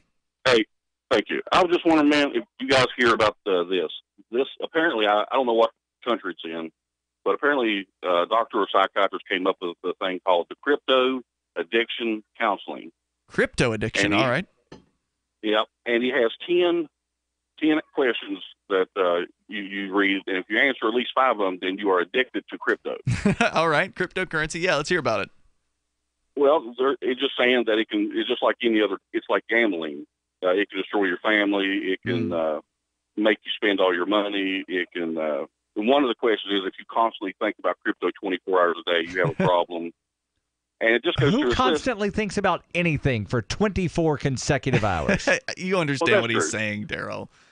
If it's always on your mind. Yeah, I mean, there are definitely some people who are obsessed with cryptocurrency. I mean, they're constantly trading it. They're constantly boning up on the latest news headlines and learning about the new cryptos. Checking the price every 30 seconds. Constantly checking the price. Absolutely. I mean, but there are lots of addicts out there because you got the guys checking their Facebook every couple of seconds. So this is not new. No, I just thought that, because anytime you put addiction onto anything, it seems to be bad. Well, yeah, I mean, anytime you're addicted to something, it usually means the term addiction usually has to do with you're sacrificing your normal life, things that are important, like, spending time with your loved ones or going to your job on time and, doing things that make life work, as opposed to doing the one thing that you are hooked on, whether it be drinking alcohol, whether it be playing video games, whether it be trading cryptocurrency. Ooh, I like this one. Do I jump on the computer and start trading in cryptocurrency to escape from life's problems or to leave or to try to elevate my mood? Where are you finding this quiz? I can't find it. Marketwatch.com. It's not a quiz. This is what they determined. Okay, to be. a questionnaire, whatever. I still can't find. All right, well, he's got it. We can pull it up. He's got it here. So, any more highlights, Conan, that you want to throw out there? Do I carry on trading in cryptocurrency after losing money or try to gain it back? So it's a gambling addiction. Right. Yeah, there is that too. Rob, other thoughts, observations you want to share? Go ahead. No, guys, I just seen if you heard about it. We did now. Thanks for the call tonight. I appreciate hearing from you. And in fact, that's how we hear about a lot of things, is when you guys participate on the show. I mean, we're all busy during the day with all kinds of things. There's a lot of talk show hosts out there that are like, I spend 70 hours a day preparing for my show. I'm so well prepared. I wake up at 2 o'clock in the morning and read every newspaper that's been published ever. Yeah, I actually admit that this story was actually sent to me as show prep. Really? And I just didn't bring it up. So let's read all of these questions here. You want to start with number one? Yes. He said there's only 10. So. Do I spend a lot of time thinking about different types of cryptocurrency? And you two guys, yes, that's obvious. Define a lot of time. I do not spend a lot of time thinking about different types of cryptocurrency. I check the price of Bitcoin and Zencash in the morning. Because you do a news update. And... You include those in your news update, right? But as part of sponsorships that you have. Yeah, but if something new pops up like Pied Piper coin, I got excited about Pied Piper into coin. It. Yeah, that's true. But if something new comes up, or some guy calls about a new currency, and you guys are, what are the white pages? And you're immediately going to it, and you're investigating. I've actually only ever looked at one white paper ever. I've looked at a handful. Yeah, and I've never read a whole white paper. They're just so boring. I have no interest in that. I read the Petro white paper. Really? The Venezuelan Petro? Yes. I read the Steemit white paper, which is why I know Steemit is BS. I've read the Zencash white paper. Steemit's BS. You still believe that, huh?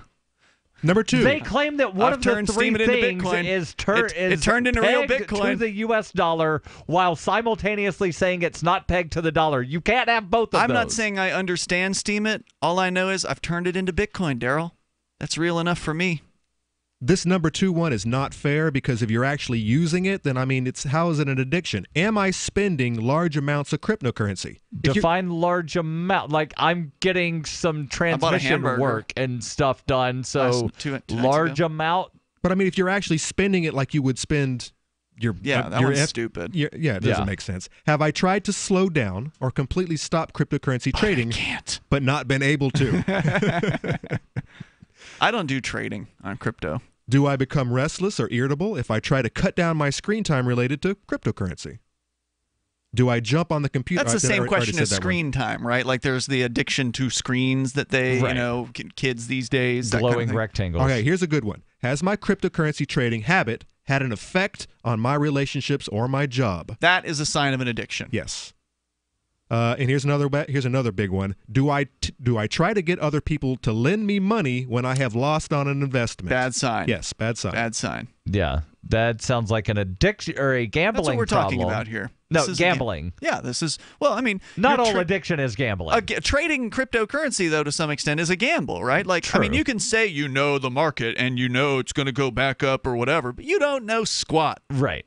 Which is why I don't do that stuff. Yeah, as long as you go into it knowing that there could be loss. Yeah. Right, but one of the first things was about reading white papers and whatnot. That's not to do with gambling, but sure. And as long as you don't invest your entire fortune into cryptocurrency, and you right, if you're investing your entire fortune on anything, that's a gamble. Yes. Well, a gambling fanatic might read about tactics for how to play poker better or whatever. So it's just you're boning up on your knowledge on the thing that you're obsessed with.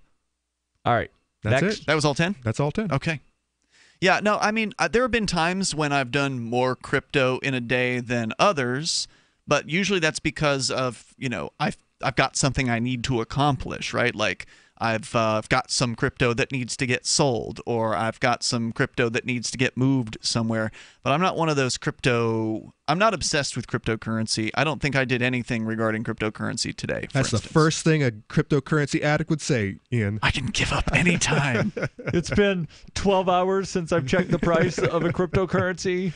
I haven't checked the price of Pied Piper coin in a few days, as a matter of fact. You're going to do it right after I am curious now to know where the Pied Piper coin is. Pied Piper coin, by the way, is the crypto token that somebody came up with after the television show Silicon Valley, which is a great comedy show by Mike Judge on HBO. They came up with their own crypto ICO, their cryptocurrency, and it was fictional, but somebody made it real by creating a token, and they put it out there, and they did what they call an airdrop, where anybody who filled out a quick form on the internet was given 750 of these Pied Piper coin, and they shot up pretty big time to as much as over $1. Right now it's at 47 Where are you cents. finding this price?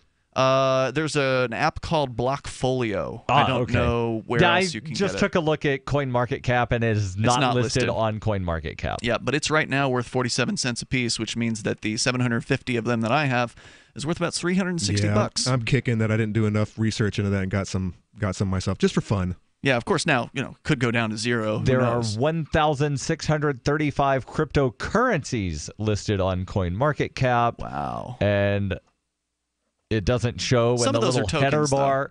No, it doesn't show in the header bar. They separate crypto from tokens. Oh, do they? Yes. Okay. Yeah, I mean, we love cryptocurrency here on Free Talk Live, but not because we're obsessive traders. And I don't want to speak for you guys, but I would say the reason why I like cryptocurrency is because it's an empowering thing to be able to get money out of the hands of the state and out of the hands of the banks and put money into the hands of the people. That's what's so important here. It's not trading. It's not, what's the new hot thing or whatever. It's cryptocurrency in general is a way out of the old financial system. That's why it's such a threat. That's why the bankers and the old money people and the governments hate it. Oh, yeah. Because crypto in general, not one or the other over the other, the idea of cryptocurrency is a threat to the old system, and that's why we support it. That's why I love it, and that's why we're going to keep talking about it as a tool for you to set yourself a little bit more free. But yes, if you become a gambler with it and you go crazy and lose a bunch of money, well, that's your problem. We'll see you tomorrow night, freetalklive.com. The Free State Project has reached its goal of 20,000 liberty lovers who've pledged to move to New Hampshire and get active to achieve liberty in our lifetime. Perhaps you're trying to figure out what part of New Hampshire should be your destination. If so, consider Keene. You'll find more than 150 reasons to move to Keene at move.freekeene.com. Keene is famous for its historic, publicity-generating activism, as well as being the liberty media capital of the world. It's home to freekeene.com, New Hampshire's destination for liberty activism, news, and opinion. For years, we've been compiling over 150 reasons to move to Keene at move.freekeene.com, where you'll learn about some of what's happening here and what makes Keene a great place to live. If you love liberty, you'll probably enjoy anywhere you end up in the Shire. But do your due diligence first. Please visit move.freekeene.com for the full list of over 150 reasons to move to Keene. That's move.freekeene.com. Are you tired of governments murdering people around the world? Stop using their money. There is an alternative. Bitcoin is a stateless, free market, non-political currency. Bitcoin cannot be inflated or controlled by any government. By using their money, you are helping the state. You have an incredible alternative available now. Learn it, use it, spread it. Get started with Bitcoin at bitcoin.com. That's bitcoin.com. Some of you asked, and now we've delivered. LRN.FM's live Keene, New Hampshire studio shows are now streamed in HD on Twitch. Visit our channel at twitch.lrn.fm and give it a follow. If you have Amazon Prime, you get one free subscription on Twitch. If you use it on our channel, Twitch will give LRN.FM a monthly piece of your Prime subscription cost. So please watch, follow, share, and subscribe to twitch.lrn.fm. That's twitch.lrn.fm. The latest episode of Declare Your Independence is next, after the news, here on the Liberty Radio Network, LRN.FM. From Keene, the Shire, the Liberty Media capital of the world, this is Darryl W. Perry, host of FPP Radio News for Wednesday, May 30th, 2018. Silver is trading at $16.45 per ounce. Gold is valued at $1,301 per ounce. Zen Cash is trading at $31, and the average price of Bitcoin is $7,537. Antiwar.com reports Iranian officials confirmed Tuesday that they have been backing a push by European nations, Britain, France, and Germany, to secure a ceasefire deal in Yemen. The goal is both a ceasefire and increased access to humanitarian aid. European officials say that negotiations on the ceasefire have progressed significantly, though there is yet no sign that the pro-Saudi forces are willing to consider a ceasefire. Previous ceasefires have been short-lived, with the Hadi government condemning any effort at a power-sharing deal. Iran's value in this effort is unclear. They have limited ties with the Shiite Houthi movement, but the Houthis have long embraced peace talks to begin with and would seemingly be trivial to get to the negotiating table anyhow. Rather, the suggestion is that the three European nations are trying to blunt U.S. allegations against Iran by showing that they can be brought into positive regional endeavors. The U.S. has embraced Saudi allegations that Iran is destabilizing Yemen, though these claims are broadly just the Saudis trying to retroactively justify how poorly their invasion of Yemen has gone. Are you an advocate for free market money? Do you promote Bitcoin as an alternative in a fiat-centric world? Then you need Spend a Bit in your arsenal, the search engine for things you can buy with Bitcoin. Spend a Bit aggregates millions of products from thousands of Bitcoin-enabled merchants. Keep your money in the free economy. Visit spendabit.co today. UPI reports the U.S. Supreme Court refused to hear a challenge Tuesday to a controversial new Arkansas law that blocks medication-induced abortions. The case, Planned Parenthood of Arkansas and Eastern Oklahoma v. Jegley, appeared on the court's list of denied cases, meaning the case will not get a hearing before the court. The state law, passed 3 years ago, says any physician who gives, sells, dispenses, administers, or otherwise provides abortion-inducing drugs must have a contract with another physician who has authority to admit patients to a nearby hospital. In its appeal, Planned Parenthood said none of the doctors it asked was willing to enter into such a contract. The group said abortion doctors or physicians who associate with them risk being ostracized from their community and face harassment and violence towards themselves, their families, and their private practices. Planned Parenthood argued the law is medically unnecessary and allows Arkansas to be the only state to ban medication abortion, a method used by more than 2 million American women since 2000 and strongly preferred by many as it is less invasive. The Supreme Court order issued without comment paves the way for the law to take effect in July if no other legal challenges arise. In Arkansas, Planned Parenthood clinics in Little Rock and Fayetteville offer only medication abortions, which can be performed up until the 9th week of pregnancy. The state's only other clinic, also in Little Rock, performs surgical abortions and could continue doing so even after the law takes effect. For over 40 years, Roberts & Roberts Brokerage has been a trusted source for buying and selling precious metals. Gold, silver, platinum, and palladium. They don't feed the banks. They're Bitcoin preferred and have removed the minimum purchase amount for all orders paid in the digital currency. Call Roberts & Roberts Brokerage today for knowledgeable advice on buying and selling precious metals and a forward-thinking approach to new technologies. 800-874-9760 or visit online at rrbi.co. Reuters reports Missouri Governor Eric Greitens on Tuesday said he was resigning, avoiding potential impeachment after he became embroiled in scandals tied to an extramarital affair and his political fundraising. Greitens called a press conference after an unfavorable ruling earlier in his computer tampering trial related to allegations he illegally obtained a donor list to aid his 2016 election campaign from a veterans charity he founded in 2007, according to local media. Greitens was previously charged with felony invasion of privacy in connection with an admitted extramarital affair in 2015 with a hairdresser before he was elected. He said he is innocent and called the relationship consensual. Prosecutors dropped the felony charge before the trial began, but have said they would refile the case. Greitens was accused of taking a photo of his lover in a state of undress without her consent and making it accessible by computer to use as retaliation should she divulge their relationship. He has denied threatening to blackmail her, and his attorneys noted the alleged photograph has never been produced. Greitens had previously called the charges against him part of a political witch hunt, and on Tuesday he complained of legal harassment with no end in sight. This has been FPP Radio News, online at fppradio.com. Take the Field's mission is to inform baseball players that physical activity is nothing to be scared of, that a little bit of running can be fun. Now, Rebecca, this obesity problem is nothing new. Well, right. There is a culture of obesity in baseball that has been around for years. I mean, coaches even sub in healthy pinch runners instead of encouraging their overweight players to hustle, depriving them of the only cardiovascular exercise they might have a chance to get. And a lot of these athletes have been playing baseball since they were kids. Well, right. So they might have never learned any healthy habits. Baseball is fine in moderation, but many of these men spend over 200 days a year playing it, and that adds up. The program encourages players once an hour to take a 15-minute break from baseball to do something active, like go up and down some stairs, go for a walk, or play some basketball. All right, well, thanks, Rebecca. If you're a baseball coach and you're worried about your players' health, go to takethefield.gov for a list of healthy activities and nutritious snacks. Coming up next, does America brains get worse hearing words correct? This is the Onion News Network. And now, live from the studios of Freedom's Phoenix, Ernest Hancock. Believe me when I say we have a difficult time ahead of us. But if we are to be prepared for it, we must first shed our fear of it.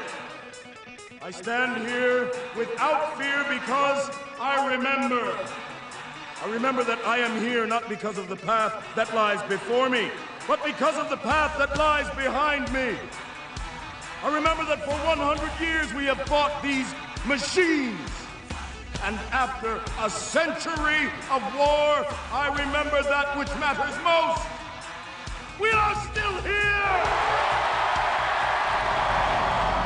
Today, let us make them remember. We are not afraid!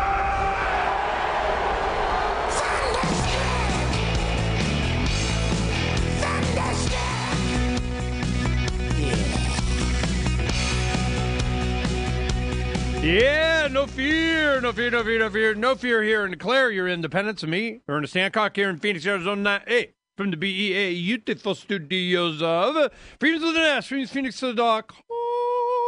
Ooh, that's a better one. All right, today is going to be a really big show. We got Ben Saprinowitz. Ben Saprinowitz, longtime friend from, early 90s or something, man. It's been a while. He was a newspaper editor here in the Valley, and then he went on to take a position as a editorial page editor, assistant editor, and Las Vegas Review-Journal. Got to cover the Las Vegas beat up there. You know, we might talk about the shooting thing a little. We got a lot of stuff to talk about. There's been things going on. So what we're going to do is, the news, fake news. My thing is, last time I talked to him, he didn't even remember. I'm going, I remember, man. You were like, wait 3 weeks. You wait 3 weeks, and all of a sudden the truth comes out. By then it's too late, and you already hit the 24, 48, 72-hour news cycle, whatever. CNN's going to say this about that, and then the truth comes out, and they don't talk about that, Then we'll do his columns. They go, let me tell you the rest of the story. Well, he's a libertarian author. He comes on the show. We're going to discuss the narrative that is fake news and why, waiting 3 weeks is after a tragedy, you get a lot better on it. He lives in Pahrump, Nevada, I think it is, around there. And he has several books. The Miskatonic Manuscript. We had the Testament of James, the Miskatonic Manuscript, which is popular. We had Black Arrow. It was kind of like his Batman thing, man. It was awesome. And then he had, some of the letter, the stuff that came across his desk as an editor, sending the Waco killers, which is really, not about Waco. It's about all of the abuses of government going after people and so on. And that references a hog farmer that finally just had enough, gets on his porch, has the press out there, racks his 12 gauge and says, you tell that Reno bitch to send in her Waco killers. I'm like, ooh. Then the Ballad of Carl Draga, which was people resisting, fighting back, going the extra mile, exposing, the corrupt, and then the internet. One thing, Vin, I got you there, Vin. Say hello. How you doing, Ernie? It's slow talking Ernie early in the morning. Yeah, no. Bulletproof. Okay, this is what happens. I remember when we talked about sending the Waco killers as kind of, here's all the abuse, kind of like Bouvard's Lost Rights, is just look at all this from a different perspective. You're sitting at the editorial desk, and all of a sudden all these stories, letters to the editor, save me, help me, whatever. You get all this and you put that out. Then when the Ballad of Carl Draga came out, I remember interviewing you one time and you said, we haven't had more Wacos. It seems like it's not like they learned their lesson. It's that they got a different tactic. They got to isolate you more, individuals. They've kind of learned. And then with the internet, I'm wondering if that kind of put them on their heels a little bit more too, or the... Yeah, I think they could have had another Waco when they went after Clive and Bundy here in southern Nevada, going to round up his cattle and send in these BLM Rangers who were equipped like Army soldiers with M16s and stuff. They pulled back. And, yeah, I think the Internet has done some good, and that's probably why you see these left-leaning billionaires who own all these Facebook and Twitter and all these outfits. They're trying to figure out algorithms that'll censor out the right-wing people who they don't want to hear from because it disturbs them that they don't get a free run. But the mainstream media is playing ball with them just great. When I first became a reporter, my attitude was, tell me your sacred cows. Tell me the things that you don't want me to write about, because that's what I'm darn well going to write about. I'm not supposed to write about the health benefits of marijuana because it might encourage little kids to do drugs. I'm going to write about the health benefits of marijuana. You have to deal with the facts. And you don't want me to write about we shouldn't not doing very well sending these unwilling draftees to fight a limited guerrilla warfare in Southeast Asia where they take the hill and then they have to give the hill back again. Don't write about that because that's going to discourage people from being patriotic, so that's what we wrote about. Today, they tell the press, well, don't write about Hillary's health, okay, because there's an official version that she just fell down because she had pneumonia at that 9/11 memorial service. So if you write anything bad about Hillary's health, you're a black helicopter conspiracy nut right-winger who's trying to help Donald Trump. And so they obey. They all listen. And to this day, I'm not picking on Hillary. Well, I'm not afraid to pick on Hillary, but I mean, the poor woman, since that election, she's broken her toe, she's broken her wrist, she fell down the stairs in India. Now she's wearing a heavy coat on the hot summer days to cover up the fact she's wearing some big metal back brace, like something like Skeletor in the comic books. And still, they won't write about Hillary's health because it breaks the mold. It breaks them out of all the good little lemmings pulling in the same direction. You'd think they'd feel a little upset they were lied to about her health, and they'd go, wait a minute, she and her doctor said she was perfectly fit to be president. Now I'm surprised she doesn't have a walker and a bicycle helmet on.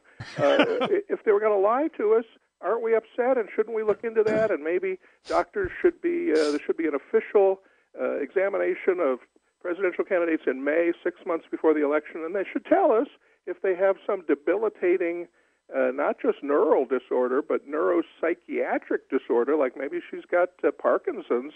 But, oh, my God, if you went to that Ted Noel's website there, VidZ, and listened to him talk about how she showed all the signs of all the mood swings of a Parkinson's patient who's being treated with L-Dopa, you're a black helicopter conspiracy right-wing Trump nut, and you're not going to get invited out to beers with the gang on a Friday night. You may not even have your job. How come they won't turn around and investigate these? They have no curiosity. They won't break the mold. They won't ask the questions. To this day, we don't know. Do you believe Barack Obama went to Columbia University? Nobody can remember seeing him there. Who paid his tuition? How does a kid whose nickname in high school was Barry the Stoner get into Columbia and get a degree, and nobody can remember he was there? He's the mystery man, but he was president of the United States, and they still won't ask any questions. It's very strange.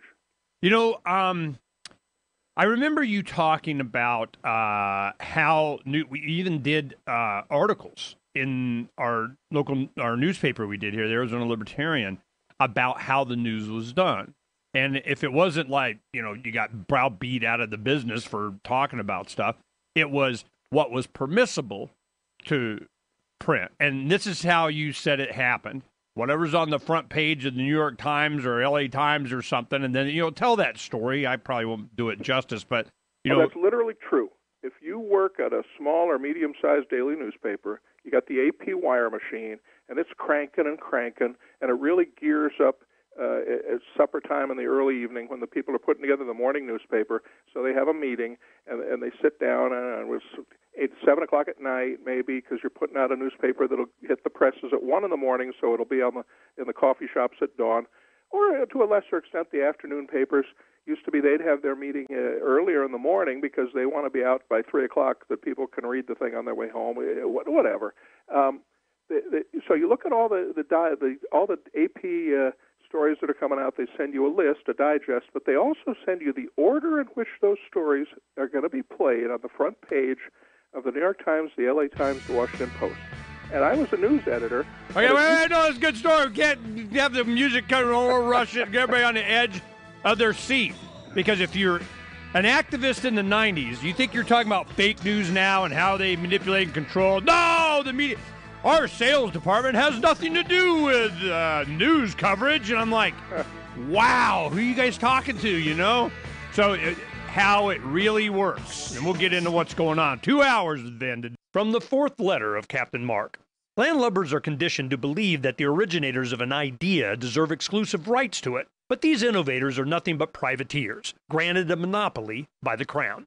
Potential inventors are restricted from using their own property and forced to navigate a wilderness of prohibited ideas. These pattern monopolies are intellectual colonization. This alliance of means between the Crown and the privateers is not an alignment of ends. Both collude to establish a permission culture, in which everyone second-guesses their own thoughts, never sure which ideas are permissible to develop. But their objectives are different. The Crown aims to cripple dissenting opinion, while privateers will only be satiated when all new ideas already fall under their monopoly. This scheme does not protect our information, but seizes it and denies us access. The future belongs to individuals who think, speak, and act freely to create and share without reservation. Join the conversation at pirateswithoutborders.com. Is spreading the message of liberty, cryptocurrency, and peace around the globe worth $2 per month to you?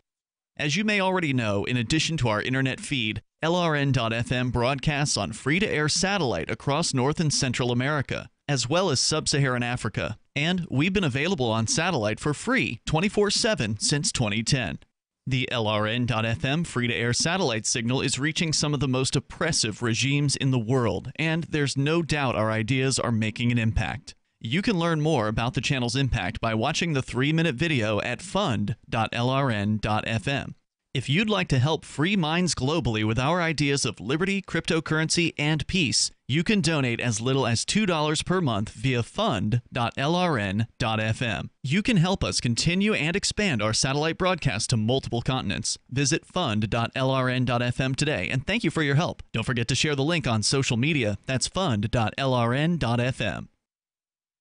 Radio is the most personal of mediums. I exist right now in your head. If you listen to Free Talk Live regularly, you know me. Free Talk Live is on more than 160 radio stations around the U.S. and has been downloaded on every continent around the world. Hundreds of thousands of listeners with ad packages from $600 a month to $6,000 a month. Imagine what we can do for your business, project, website, or idea. Email me, mark@freetalklive.com.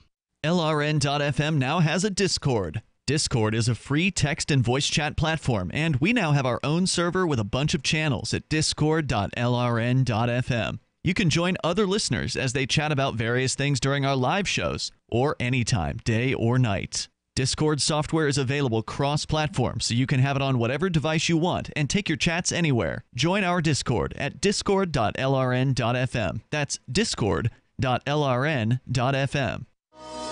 From the admission of Ant Colony 000082567 KLN 00067X into the Union in 1897 to the day in 1817 when embarrassed construction workers realized they put the Erie Canal in the wrong place. The Onion looks back at This Week in History.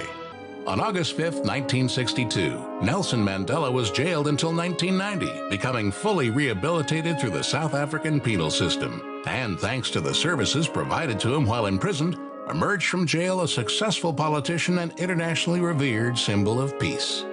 Mandela's record of overcoming hardships and moving South Africa beyond its formidable racial struggles is a lasting testament to South Africa's correctional facilities and prove that the penal system's small cells, demeaning work duties, and minimal rations are exactly the tools needed for a prisoner to truly become a reformed citizen.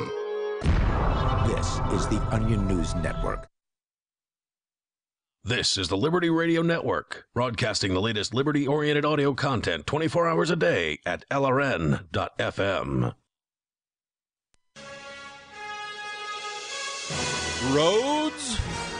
It's the Ernest Hancock Show. Where we're going, there aren't any roads.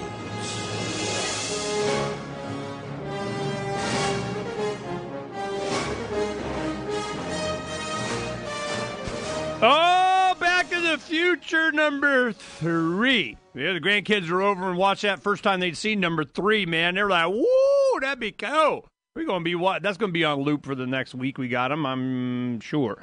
You know, it's Back to the Future again here because why?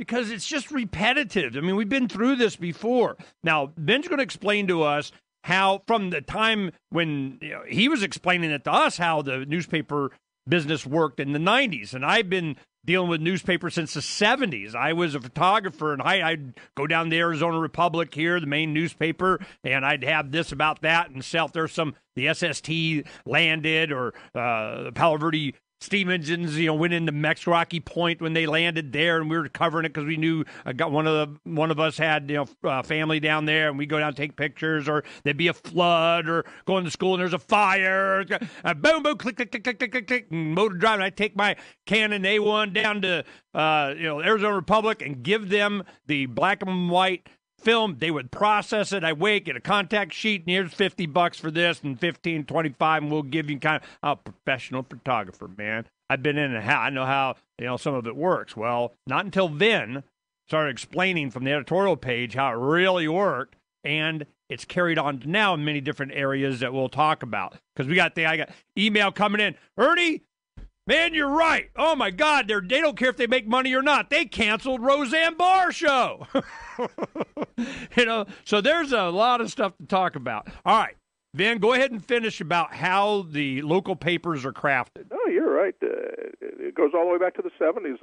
Mid-70s, I was the news editor of the Norwich Bulletin in little Norwich, Connecticut.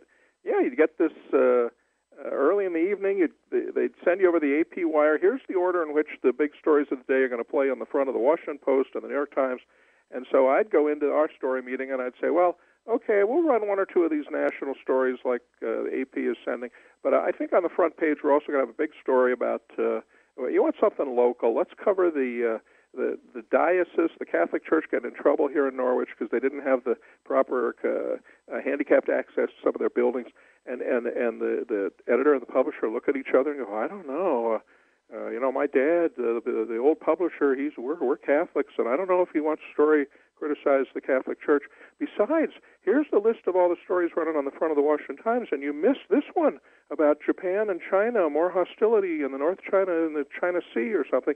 And I go, look, we're a local paper in Norwich, Connecticut. If anybody cares about that, they can buy the New York Times. They can watch the TV news.